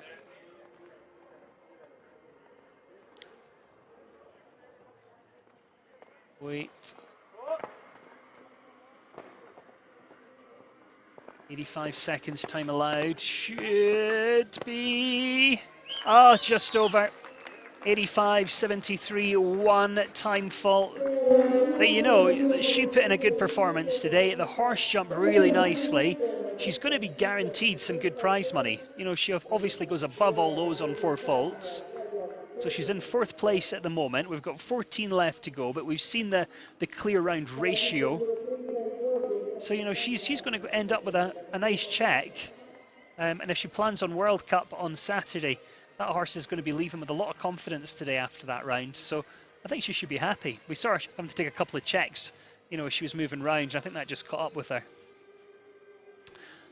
Right, Jess Mendoza back with another one. This is Chuck Base, represents Great Britain, making her debut here in Puebla this week. This is another horse that I saw Jessica ride at the Royal Winter Fair in Toronto. She was 6th in one of the 4-star competitions there. 5th in the Welcome at Fort Worth in December. And this is a horse that we've really only seen Jessica jump internationally since October last year. It was with Jacob Helbstrom in the Netherlands before Jessica took over the reins. It's by Centinel. It's out of a Cannon mare. Horse has got a little bit of experience. It's 13 years old now. They put in some good performances at Toronto and Fort Worth, and obviously a very different test out here. You know, both those events indoors, smaller arena. Out here, a lot of space. With the experience that Jess brings, you know, that she's been gaining since, you know, pretty much when she could walk, all the way through the ponies, up to young riders, into the senior ranks. She'll be using that experience, you know, to get to know these horses quite quickly and to get the results. You can see her just taking a little check down there, just saying, come on, just listen, just wait. And that kind of reactiveness is what we really, you know, need to see in this sport. You know, you've got to have that feel, you've got to be reactive. That was a shame.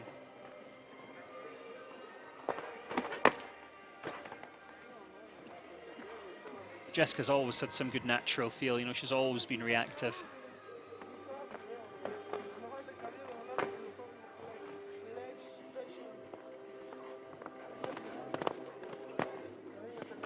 Well, on one hand, she's going to be so disappointed because she's jumped 2 great rounds, and on both occasions, you know, where those 2 horses ended up finishing on 4 faults. But on the other hand, you know, setting up for World Cup on Saturday, you know, that's job done for sure.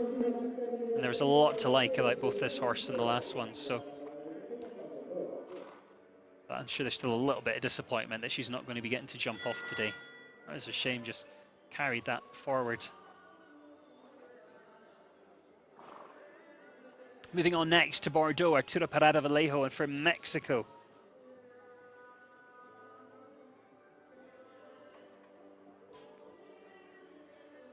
-12-year-old.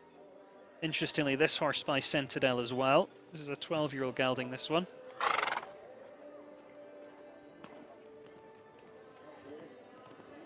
This is a horse that we saw on the stage in this competition last year. That was with Nicola Heinross in the saddle. Arturo takes over the reins. He was 4th last year with Nicolai, so it gives us a little bit of an insight to, you know, how this horse competes in this ring. Arturo took over the reins in May last year and had lots of success. He's top 3 finishes in Guadalajara, played a Kellerman, Monterrey. Won the Welcome and the Grand Prix at 2-star level in Guadalajara in October last year. They certainly bring some good experience forward.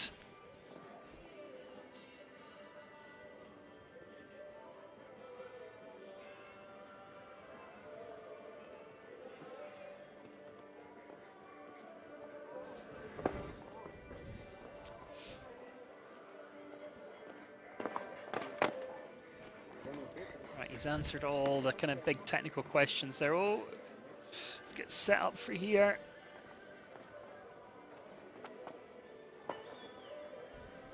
Right, 85 seconds, he's going to be fine, isn't he? Yeah, no problem at all, straight through. Oh, no, 85.01. I honestly thought he was going to make that.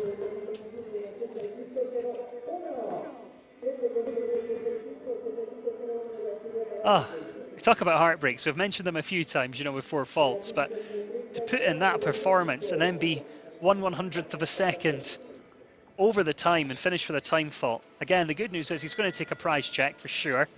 He's in 4th at the moment.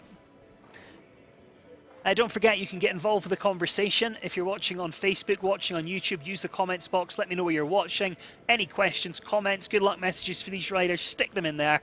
You can find the start list results, live scoring, the course plan, all the fun stuff on longines-timing.com. That'll also give you the timetable of what else is going on at this event. And you can follow me on Instagram, search for Adam Cromarty. You can drop me a message on there. And I'll be posting some behind the scenes photos as we continue on through the weekend. But all that said and done, we are already on track with our next one. Juan Jose Salinas is riding this one by Legolas, Real de 14. They were 9th in the Grand Prix here last weekend, and Juan's been showing this horse for over 2 years now. Old one in Nico Pizarro's. They did a little bit of a European tour showing at Valkenswaard in the Netherlands and then Brussels as well last year. For those that are aiming, you know, for teams or championships, it's a shame. You know, it's good to get to the other side of the world, and that goes both ways. You know, if you're living in Europe and competing mainly in Europe, it's good to do a little bit of time over in North America, and if you're based in North America, great to go over to Europe, because if you're going to be going to games and championships or on teams, you've got to see what you're riding against. So I'm sure you're taking a lot away from that little tour with this horse last year. Quite a striking horse, some real nice dapples. See that on its crest, on that trapezius muscle in its neck. Really, so much to like about this horse. You're trying to keep that energy nice and contained and all the power in the back end and the front end nice and light. You tried to do all the things. It just didn't quite come together a couple of times, but so much to like.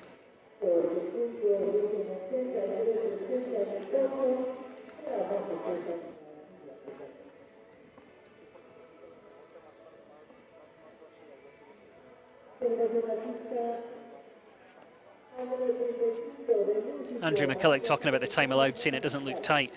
No, I think you're right, to be fair, Andrew. I don't think the time out there is tight. I think there's plenty of time to answer the questions. But if you're on a horse that maybe has a lot of blood or a lot of energy and you need to just take a check occasionally, or you know, you're on a horse that you need to really set up for a fence, it doesn't take too many checks to add up to a time fault.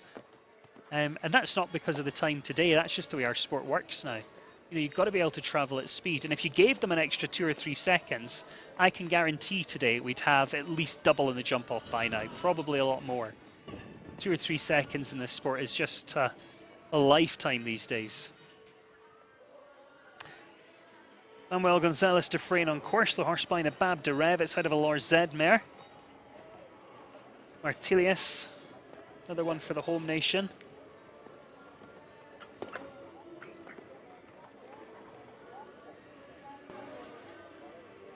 Almost second ride in the class. He's been riding this horse about 4 years now. He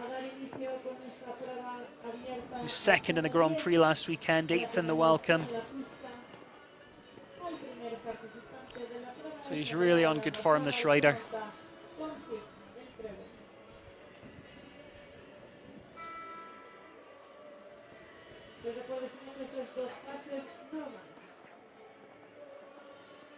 See him having to take a check in places.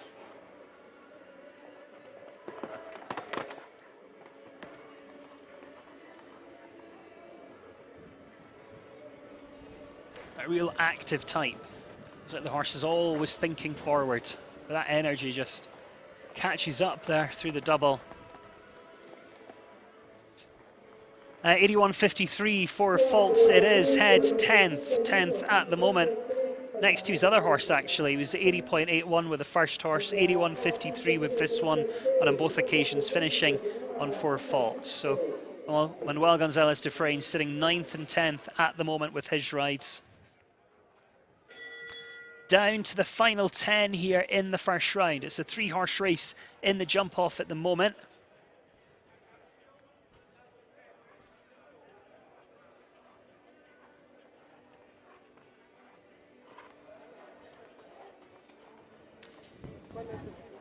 Tipitch is saying no jump off though, kind of sad. Only for them though. We do have a jump off, that's guaranteed. And this one could do it, you know. Martin Franco Stefan next. Dush Ermitrud for Mexico.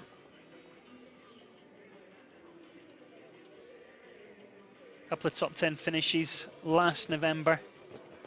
This is a horse we saw in the Youth Championships 4 times. He was part of a gold medal winning team on one of those occasions.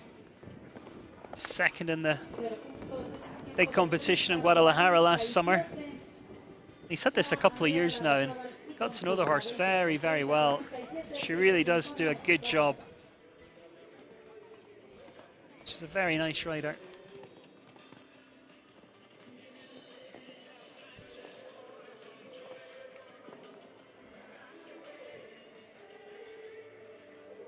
And you can see her really turning her head, using the upper body, keeping her shoulders parallel with her horse's shoulders. Just comes in there with quite a lot of energy and then really has to sit and take a check. But got through there. All right, come on. You're so close. You've got out of trouble a couple of times. You've been reactive.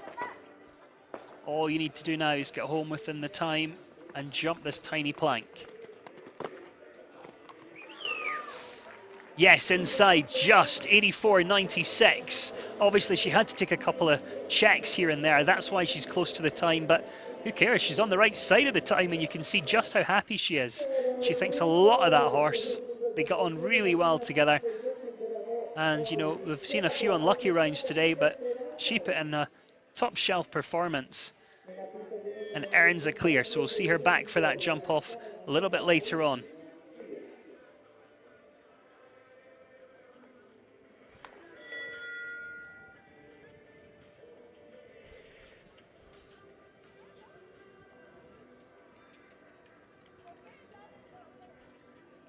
Hi to Fathy, says, watching from Tunisia.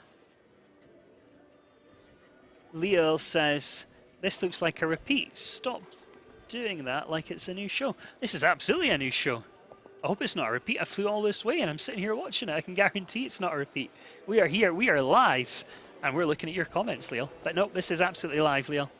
Jaime Ascaraga with us now, representing Mexico with Bailey's.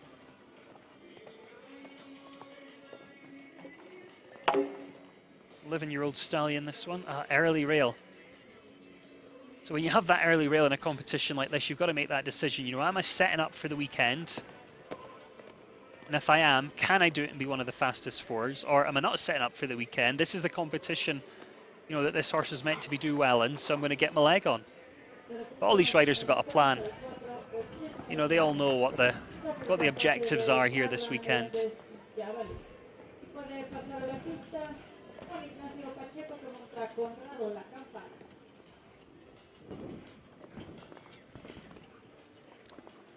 So fastest 4, what we've seen, sits in 7th. Remember, we've got 2 on 1 time fault, so they're 5th and 6th. Then we've got the 4 clears at the top. So fastest 4s with Nico Gamboa, 79.31. It looks like he's moving forward. I think he's, you know, keeping an eye on that clock. Hoping to pick up some prize money if he can.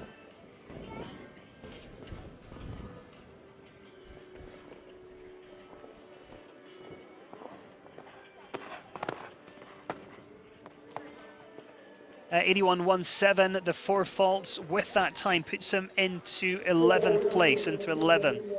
Remember, an FEI competition, there's 12, at least 12 cash awards.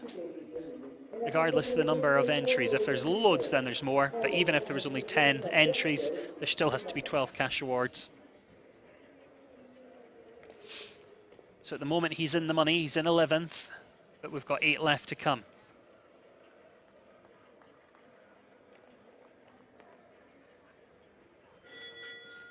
Alejandro Mills next. Bretzel de Marie from Mexico.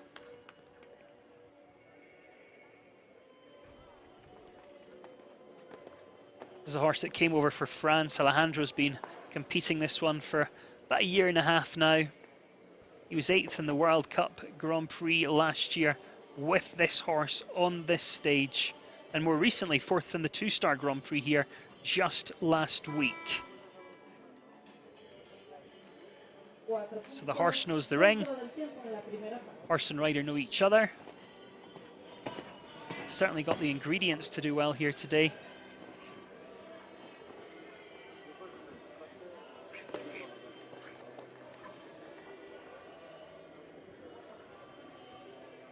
Hi to Danny Kalberg, who's watching. Mary Solis has just joined us from Ocala, Florida. Ocala's turned into a bit of a horse country as well, with the World Equestrian Centre. Having so many great events down there. I'll be commentating on their Grand Prix this Saturday evening by the wonders of technology, live from Mexico. If you're looking for something to do, 7 p.m. local time on Saturday.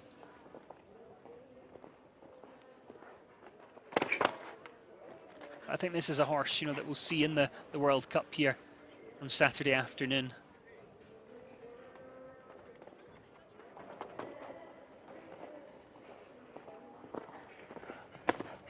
Again, Golo, he would love to have been clear today and to have been a touch faster so he didn't get a time fault. He knows that they're set up perfectly for Saturday now. Alejandro Mills finishing on a total of 5:85.05. Hi to Leanne, who's watching from Wellington. Hope it's not raining still in Wellington. I know they've had some real bad weather over the last week or two. Hopefully that's all moved out the way now and you're back to sunshine.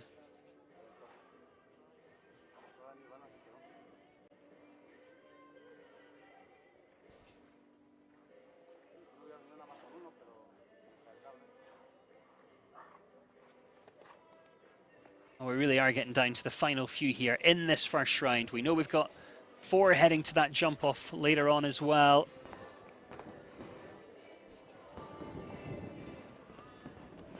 Simon Salami Fraca with us now with So Nice, another one for the home nation. The home nation well represented, but we're seeing more and more nations come down to Mexico now, and you can kind of see why. You know, the facilities, the settings, the backdrops, the hospitality.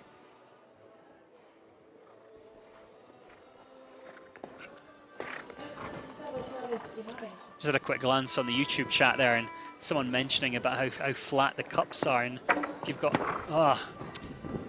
Simon, that is a shame. If you've got really good eyesight, if you look for the yellow cups on course, they're about 3 millimeters shallower than the white cups. And the FEI rules, you know, do stipulate now where these have to be used. And the sport was delicate before those cups were invented, but even before then, you know, the course designers were, you know, using shallow cups at some fences and shaving the white ones. So now they've just brought in, you know, a properly shaved cup, if you like. So yeah, if you see a yellow cup on a fence, it's 3 millimeters shallower, and it does make it a little bit more delicate.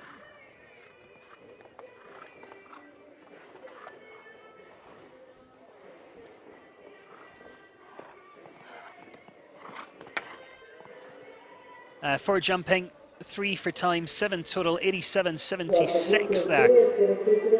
Sadly, won't be getting onto our leaderboard.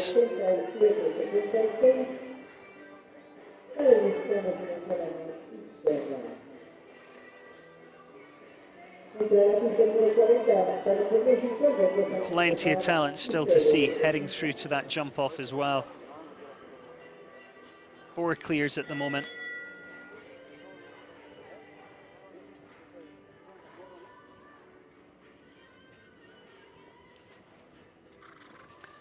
Alberto Sanchez Quasar. CBS, fantastic now.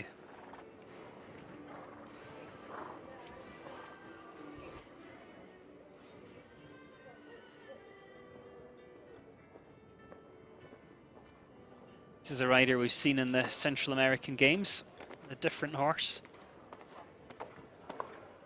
Last year finished third individually, part of the team that took a gold. This is an Irish-bred horse that won the 5- and 6-year-old finals with Kevin Gallagher as a young horse.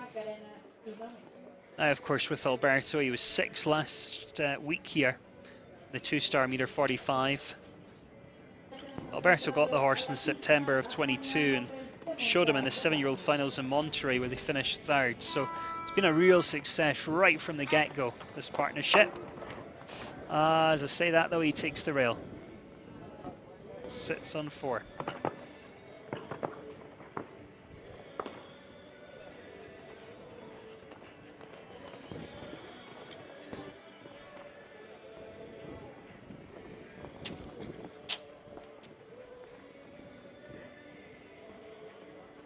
And now you've got to make the decision. Do you take an extra risk? Do you get your leg on and try and be fast? He certainly came into there with a bit of power, but then you've got to contain it. Oh, and it caught up with him. It's just carrying forward there.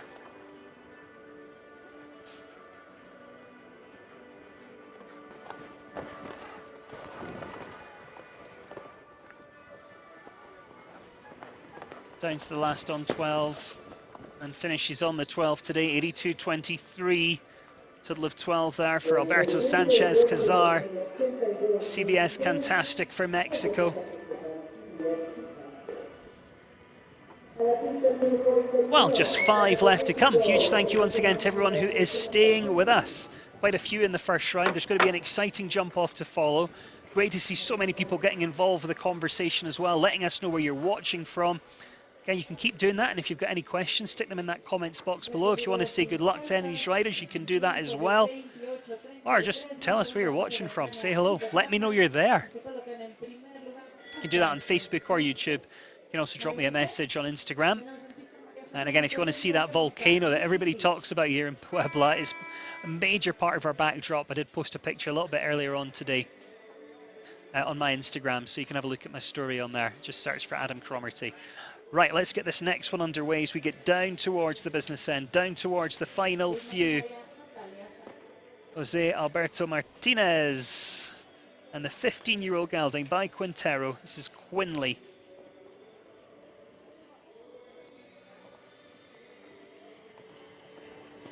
He's been to 2 World Cup finals, this man, Leipzig and Geneva. This partnership have been on good form. Won the 2-star Grand Prix in Guadalajara in September. Won a 3-star at that same venue, also during September, during that run of events. Did well in Monterey in the 5 stars in November. So really coming forward with some good experience, some good placings.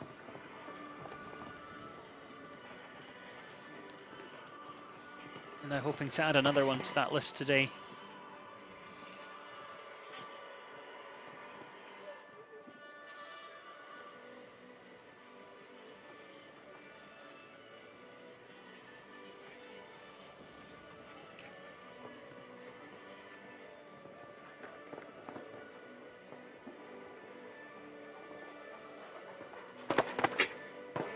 Didn't want to say anything until he jumped that line, but could this be our next clear? What do you think? I think he's in with a super shot here. Come on. He's fine for time. Just got to jump this. Nicely done. He is through. 83.62. Really nice flea bit in grey. Immaculately turned out. Look at those plats as well. Grooms have been working hard down there. And Jose works hard. The horse works hard. It's all about the team effort. And it really pays off today. Right, let's take a quick look at the YouTube chat. Hi to Vornemy watching in Germany. Laurie Jones is in Idaho. Will we ever know? That's the YouTube name from Germany that says hello. Wendy Hawkins in Great Britain. Penny the Sassy Mare is watching in Canada. Los NTX, New Mexico. Yvette's in Hungary. Chardonna is in Ontario, Canada. And we'll grab some more of those in a second. But let's get Inacio underway here. Inacio Marin is next to go for Argentina with Conchado, 12-year-old by Canthargos. It's out of a Chaco Blue mare, this horse. We haven't actually seen this horse compete internationally since 2022, but in the past, shown in Netherlands, Germany, Belgium, little bit in Mexico as well. But Mario Ignati's had this horse. Geronimo, who we saw earlier, Rodrigo Lambre, and others as well. So the horse certainly has a little bit of experience in there, and it's just had a bit of a break on the international circuit for one reason or another.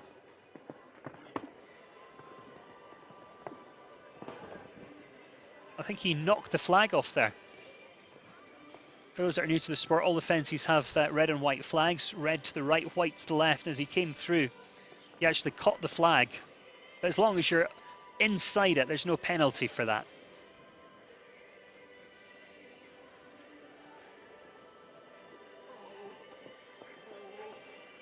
This line's been a real test of adjustability all the way through, hasn't it?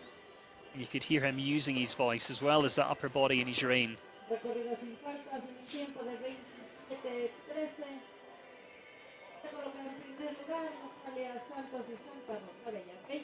Are we going to see another? Is this going to be clear round number 6? Keep an eye on the clock. Just over 85.18. So close.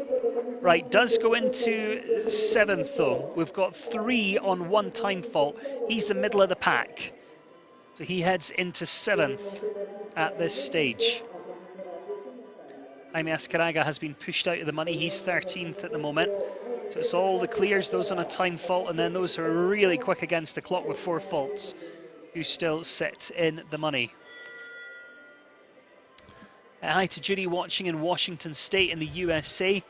Marianne is in Sweden, and Sandy in Ottawa, Ontario in Canada. More of those in a sec. Jesus Francisco Orantes is next, 9-year-old this one, called Lovely Women. Second last to go. He's second in the 2-star competitions at Spruce Meadows in a different horse. This horse started showing internationally in its 8-year-old year, so that was March last year. It's 9 now, for those that couldn't do that math.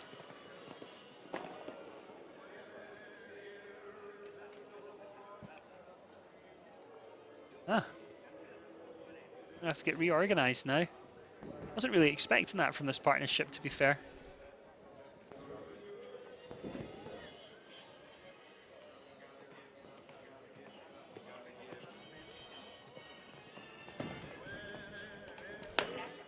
Right, now gets back on track and it's going to try and give this horse a nice finish today. Obviously we're going to have time faults, that goes without saying now.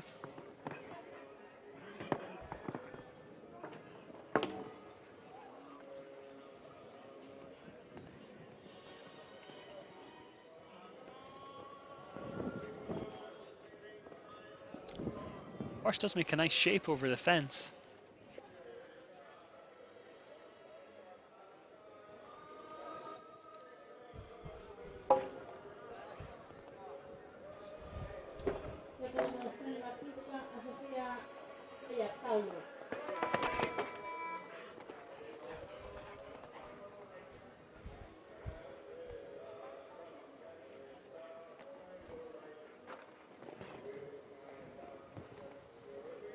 It's a long way home after that though, isn't there? You know, it's kind of just academic. You just got to try and give the horse a nice finish, but then the last one comes down as well. Certainly not the day they were hoping for. A total of 40 and 108.33. Question is watching in South Africa. Is he in Italia in the UK? Hopefully it's stopped with the storms in the UK. I'll be back there on Wednesday.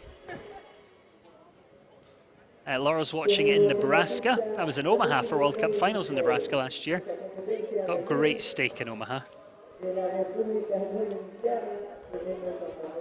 Vince Smokey is watching in Belgium.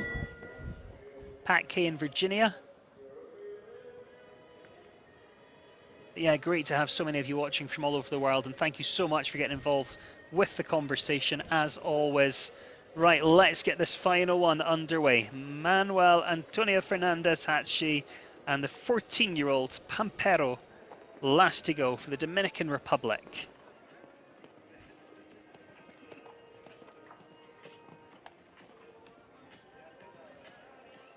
This is our last in the first round. We've got 5 to jump off against the clock. But it could be 6. No, it couldn't. Just catches that oxer. So we know then 5 will be heading through to battle out against the clock.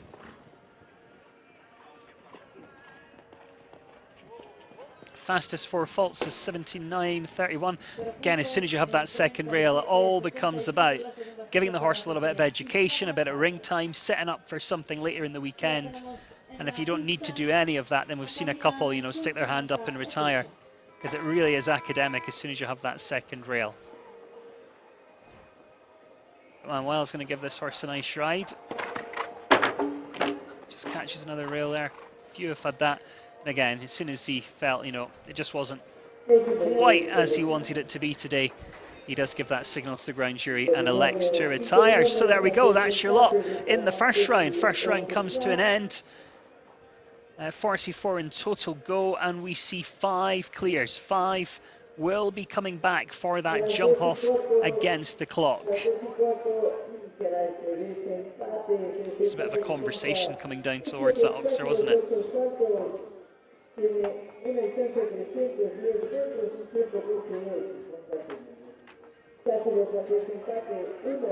Well, here we go. Manuel Gonzalez de Freyne heading through. Nico Gamboa's in there. Luis Alejandro Plasencia, Martino Franco Stefan, and Jose Alberto Martinez all going through to that jump off against the clock. How many could we ended up with today? We could have had like 15 clears easily. You know, there were so many. We had those on a time fault, obviously. They could have just gone a little bit faster. But those on 4 faults, you know, we saw some real unlucky rails coming down there today. So our course designer and her team going to get us set and ready for that jump off against the clock. I think Marina Azevedo did a good job today. I know we only ended up with 5 clears, but again, you know, if you include those in a time fault, then we're up to 8. You know, we could have, again, you know, had another couple of those 4 faulters going through. So I think she set a very good test out there today. I think the time allowed was good. And I think, you know, that they're now well set up for the Longines FEI Jumping World Cup that we're going to see here on Saturday. MD says, need to go. Have a good day week, everyone. Well, thanks for joining us, MD. Shame you couldn't wait for the jump off. You're never going to know who's won. We'll be quick, I promise. The riders are going to go as fast as they can. But if you need to go, we'll let you. And thank you for watching.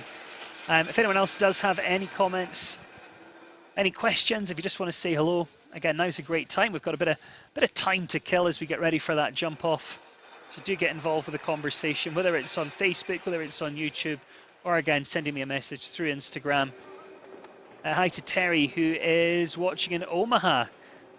He's just sent me a message on Instagram to say he was actually at the World Cup finals in Omaha. And it was the first time he'd gone to a big event.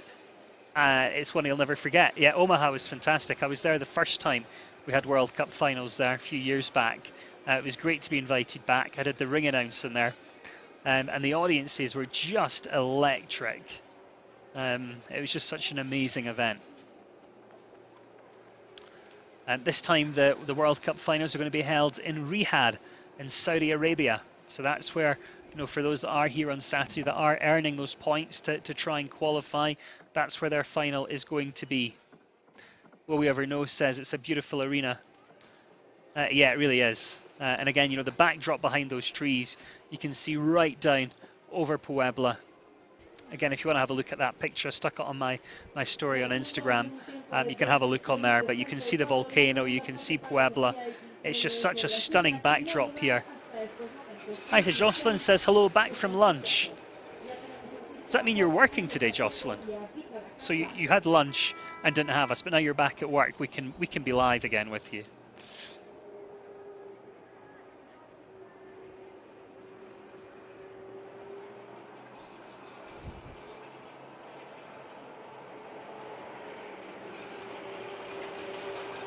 Well, the team doing a good job there, getting us set and ready.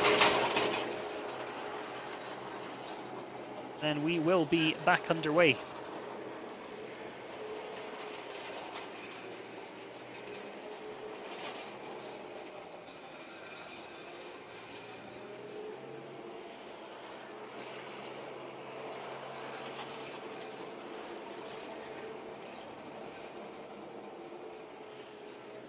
You can see that backdrop now, actually. And there you go, you can see that volcano. If you look just to the left of your frame, it looks like a bit of a mountain with some cloud above it. It's not cloud, it's smoke, and it is coming out of that volcano. So there's two volcanoes sitting next to each other. The other one's completely dormant.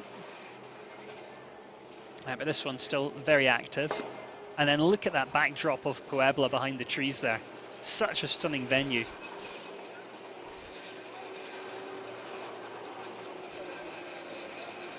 Overno says, hope to see some of them over in Europe next year.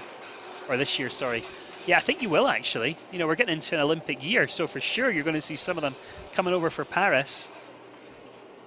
And as they prepare for Olympics, you know, even if they get longlisted or shortlisted, they might be heading over to Europe. Because as I mentioned earlier, you know, it's great whether you're in Europe, you know, if you're in Europe, come over to North America, ride against, you know, some of the fastest ones in the world. People like, you know, McLean Ward, Kent Farrington, some of the riders that we're about to see in this jump off for sure, and vice versa. You know, if you're in North America, you got to head over to Europe and see what the competition like out there. If you're going to championships, if you're going to games or Nations Cups, League of Nations now, of course.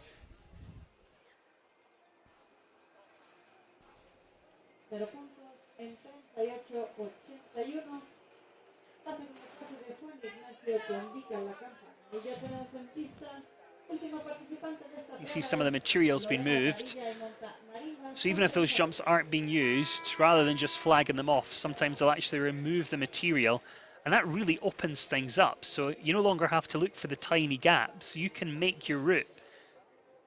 And you know, it can make things easier. Most of the time it makes things easier.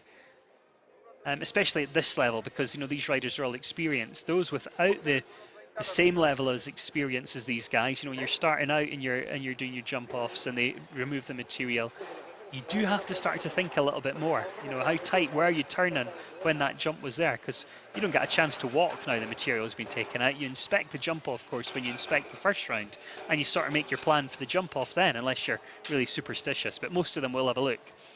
So now that material's been taken out, your kind of lines change a little bit. You've got a bit more room. Do you go a little bit wider there, or do you still sneak through the gap? That sort of thing. You can see right towards the center of your frame, the member of the arena crew there doing a great job. He's picking up little pieces of wood. We call them shims. And sometimes, you know, the cup strips on the jump wings, they move up in 5 centimeter increments. But sometimes you don't want to be at 5 centimeters and put the fence over height, or sometimes you want to put it down a little bit, but you don't want it to go down a full 5 centimeters. So we can actually use these shims to then, you know, put it up. So sometimes you will drop the fence by 1 hole on the jump standard, but then you'll use shims to put it back up a couple of centimeters. So that's how kind of precise and accurate the measuring is in these sorts of competitions.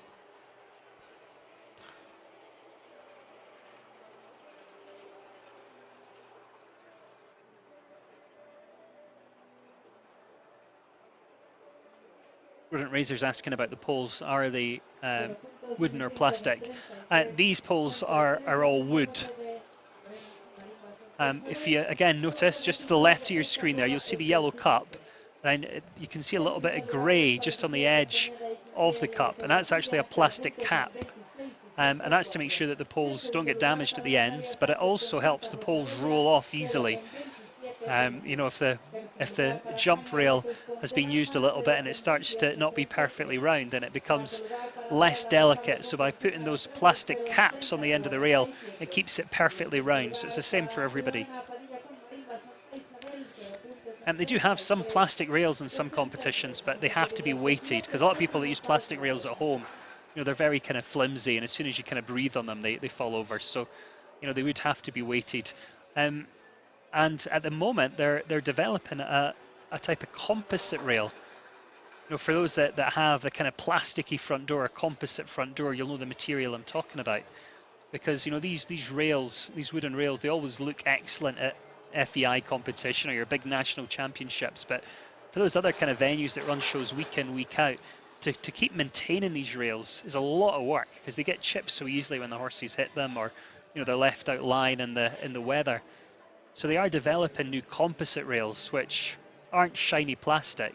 They look a little bit like wood, but that they're not going to require so much work. And I saw some of them being used at an international last year. And I have to say, at the moment, I'm not a fan, because when you hit them, they actually kind of bow and bounce up and down in the middle. And the ends don't really move at all. So you can really come down quite hard on a pole. It won't fall out the cups. It'll just kind of bounce around and wiggle in the cups. But I know they're still very much in development, and I think once they get it right, they could be very useful. But at the moment, I think wood's my favorite.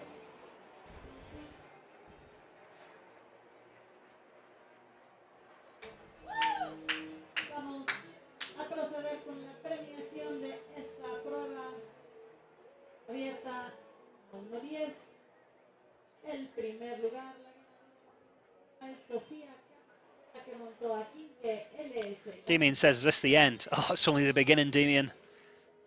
You don't want to go now. We've come to the end of the first round, but we are waiting for the jump off against the clock. And we've got 5 riders who are going to come in and go very, very quickly and try and win this competition. So yeah, make sure you stay with us for this jump off against the clock. Do not go anywhere.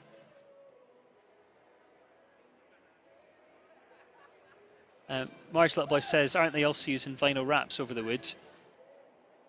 On the standards, you sometimes see kind of vinyl kind of sticker and wraps.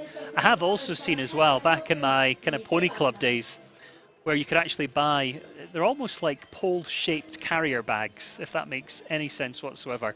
And you could slot the rail into this, and it kind of made it shiny and it looked like it was just been painted.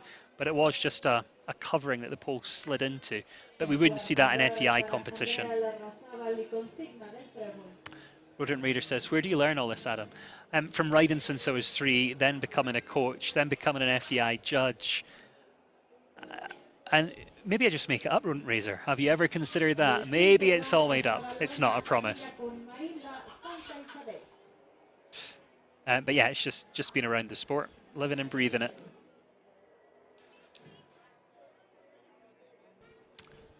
Chardonnay says, best jump off I saw was Ian Miller in Big Ben. That's an incredible horse, was.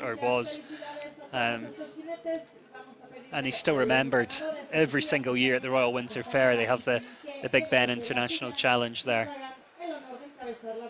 Ian Miller still very much a part of the sport now, as you know, a kind of supporter. Joycelyn says, I hope the volcano doesn't explode. So do I. I meant to be flying out here on Sunday. There was some activity, and there's always a little bit of activity, to be fair. You know, that smoke that you see, there was some volcanic ash on some cars yesterday, but you know, it's not something they really worry about here because it's just so active all the time.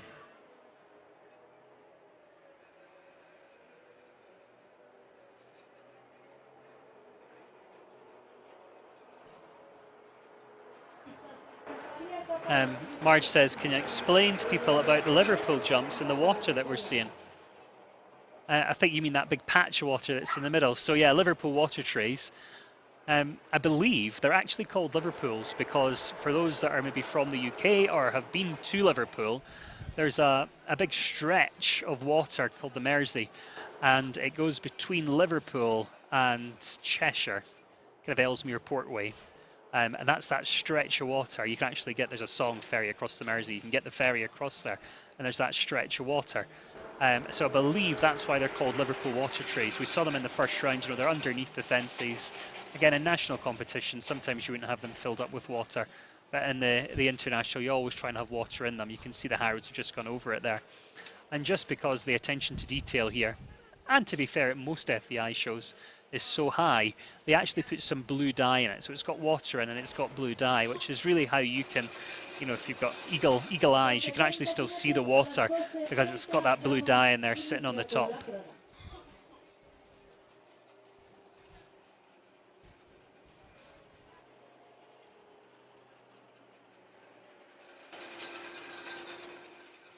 Riley's just rejoined us as I'm back. Hi to Abra watching from Nigeria. Good to have you with us. I think that's our first viewer from Nigeria today. I'm not sure if you win anything. I don't think you do, but good to have you with us.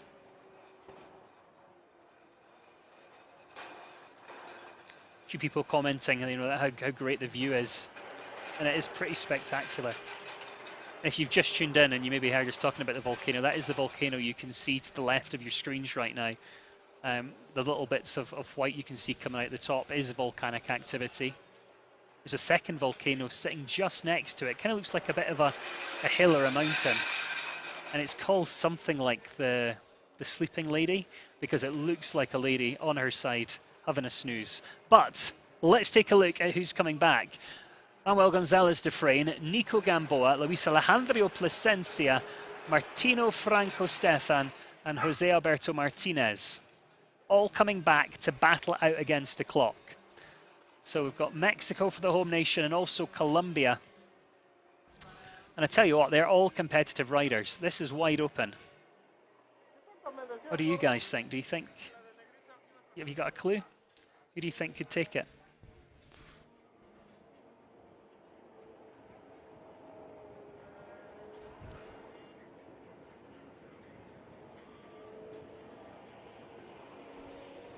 DD Eventing says, when does the jump off start? Any minute, I promise. Like, I'm here, I'm ready. The horses are getting organised as well. But, you know, this event is run by riders for riders, and the attention to detail really is fantastic. And they want to make sure before the jump off, you know, the horses are going to be turning tight, they're going to be going at high speed.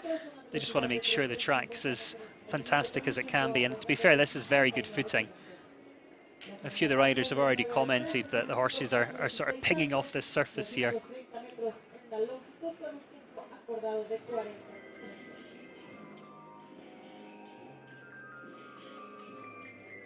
You can actually see the Liverpool we were talking about there with the Durrell vertical. That Liverpool water tray sitting underneath with the water in it.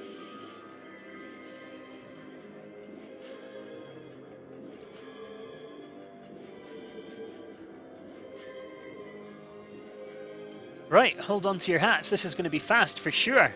Remember, they come back in the same order as they jump clear.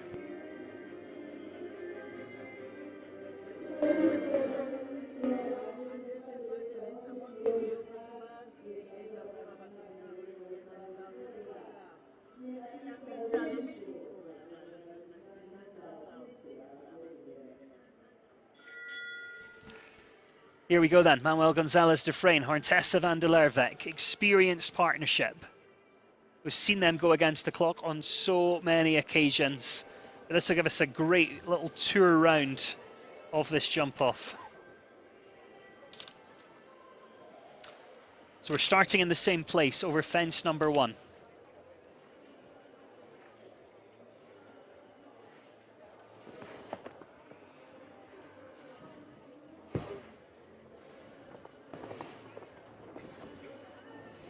And we're coming around towards new fence, fence number 15.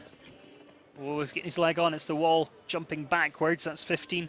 Then we come around towards 16. Or if the fences are reversed, they have to be renumbered. So that's 16 there. 12 AB comes forward next. Double, vertical to Oxer.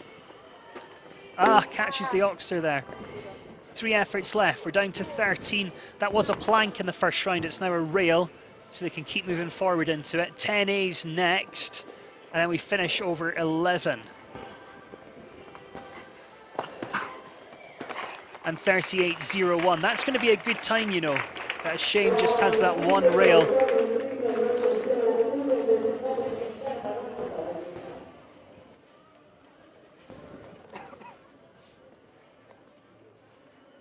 Bonamy says this horse is a beauty.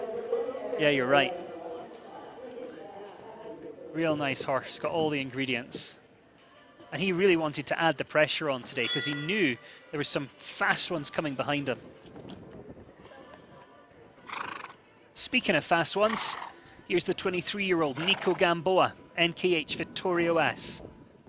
Had 2 horses in the first round. His other horse is going to finish 9th today, fastest 4-fault round. But let's see where this one's going to end up.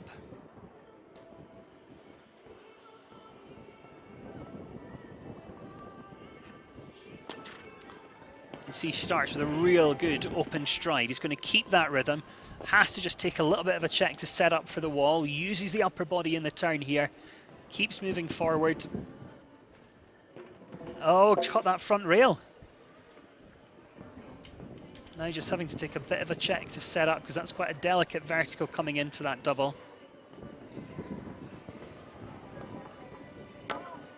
2 down. But you know, when you come into the jump off, there's only 5 of you. You've got to pull out all the stops. Got to be in it to win it. And it really is all about risk and reward. Finishes up 8 faults, 44.69. Guaranteed to finish top 5 though here today, and take another placing in the top 10 with his first ride. So certainly not a bad day at the office. He'd have been a real contender today for sure. All right, we've got 3 left to go in this jump off.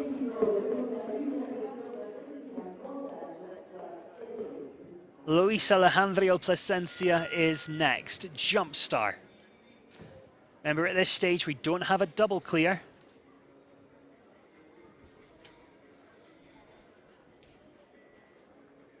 Just asking for the countdown to be paused there. And now we're ready. If he can go clear, he's going to be placed top 3 today. But I know Luis is going to be quite quick and want to put the pressure on the final 2.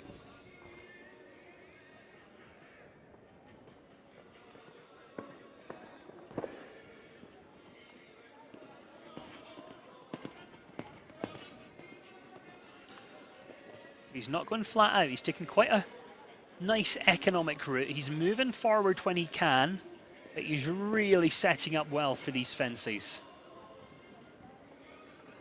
Whoa, wait. And then moves forward. Nicely through there. It's 10A and 11, this final line now. You might just keep moving forward. Thinking about this fence, though, it caught a couple in the first round. There's our first double clear, 42.08. That's going to be the standard. That's going to be the time to chase here, 42.08. Luis Alejandro Plasencia and Jump Star setting a standard for us here. And that's it, pressure well and truly on.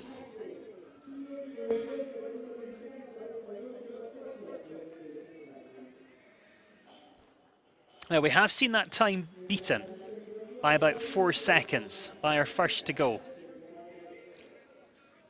But I don't know, what do? Do you try and catch that, or do you go for the steadier clear knowing it's going to be good enough for the top 3? Well, we can see this horse is saying, let me at them, mum, let me at them. Martino Franco Stefan now from Mexico. She rode such a brilliant first round. She was very reactive. She's on the pace. Again, she's just been a little bit safe there. And you've got to, tiny blocks on the top. But wow, look at the way this horse can turn and keep moving forward. But do we have a check there? Yes, good, and keep going. Oh, she's on his heels for sure. Lands here. She's up on the clock by 3/10. I think that's still in the cups. Oh, this could be a good one. Slices through here. Opens up, down to the last. Has she done it? Pushes on through. And there's your new leader, 40.93. Martino Franco Stefan now leads for Mexico, 40.93. We saw the big smile. We saw the emotion in the first round. And she is going to be so pleased with that little horse. And it was sneaky around those turns. That horse can turn and move at the same time. And look at that emotion there as she crosses the finish line. Great to see. Well, if my maths is right, we've got one left to come. We've got that new time to beat, 40.93. What do you think at home? Has she done enough?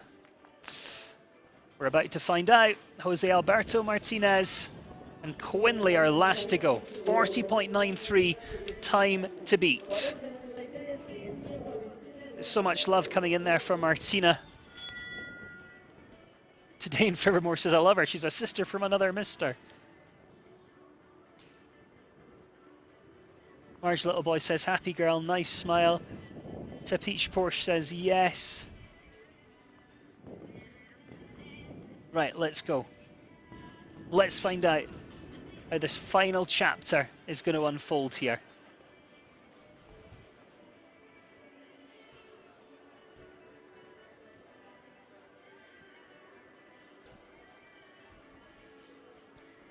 Remember, we've seen a time at 38.01 with 4 faults.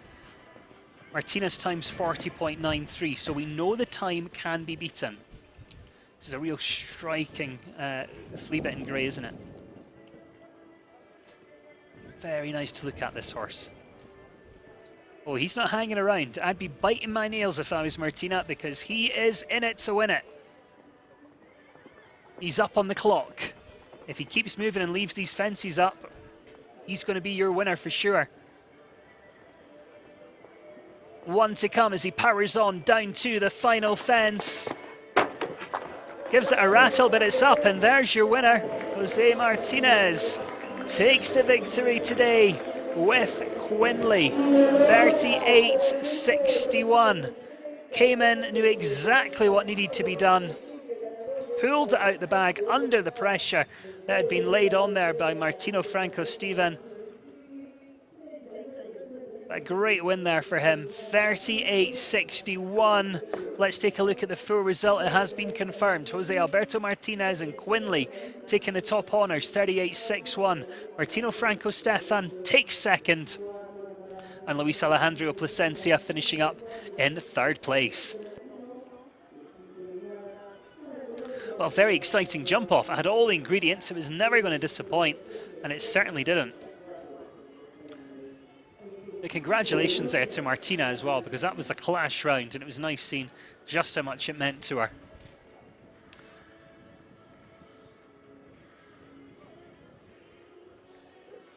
But once again, a massive, massive thank you to everyone who's been watching online and who's been getting involved with the conversation. Always great to chat to you guys. And of course, we're back here doing the same thing on Sunday. We'll be live on YouTube, we'll be live on Facebook. And if you want to find out the timings for any of the competitions, if you want to take a quick look at the results or the course plans that the riders get to see, head along to longines-timing.com. And don't forget, I'll be putting some behind-the-scenes pictures on my Instagram as we continue on through the weekend. So if you want to search for me on there, search for Adam Cromarty, C-R-O-M-A-R-T-Y. Search for me on there. And yeah, I'll be back here on Sunday. But don't forget as well, Saturday, Longines, FEI Jumping, World Cup Puebla, only available on FEI TV, Clip My Horse. So make sure you've got your subscription organised for that one. If you don't join us live on Saturday, then of course we will be on all the sports channels as well. The highlights will be televised around the world on various sports channels earlier in the week. So keep an eye out on your local listings, kind of Monday, Tuesday, Wednesday, somewhere around there. Depending on where you are, you'll probably find the highlights of that World Cup on TV. But thank you once again to everyone who's been joining us. Happy Burns Day for all those Scottish people, all the people that have got Scottish heritage that are celebrating that today. But a huge thank you to you that have been getting involved with the conversation and keeping me company. I haven't been to bed since I left the UK yesterday with all the travelling. So that's where I'm heading now. But whatever you're up to for the rest of your day, make sure you enjoy it, and we'll see you back here very soon.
Al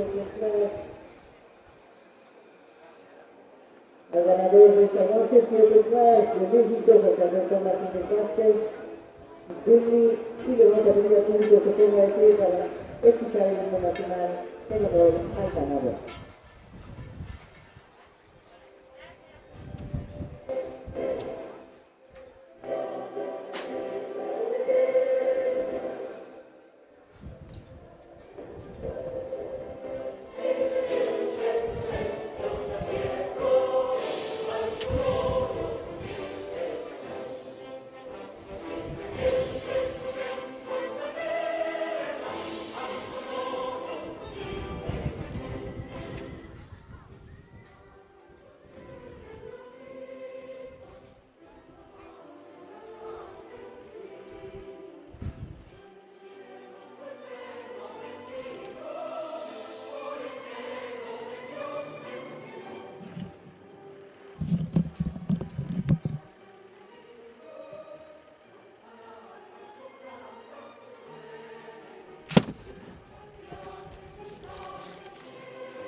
En cuarto lugar, de México, doctor CSI4.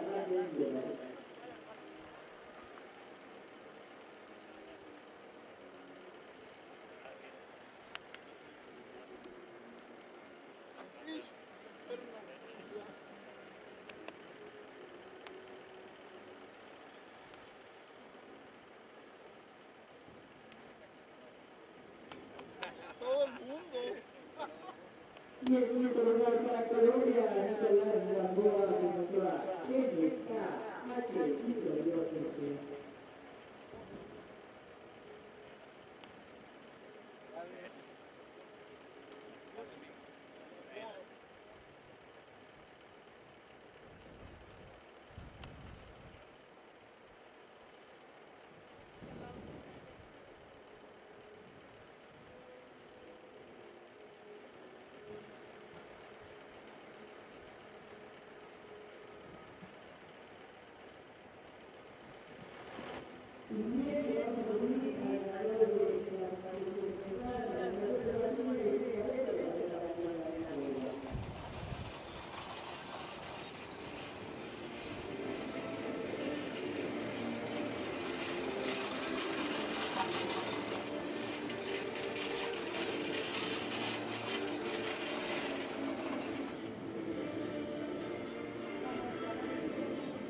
puntos en 30-79, el tiempo que imponen en esta prueba, Natalia.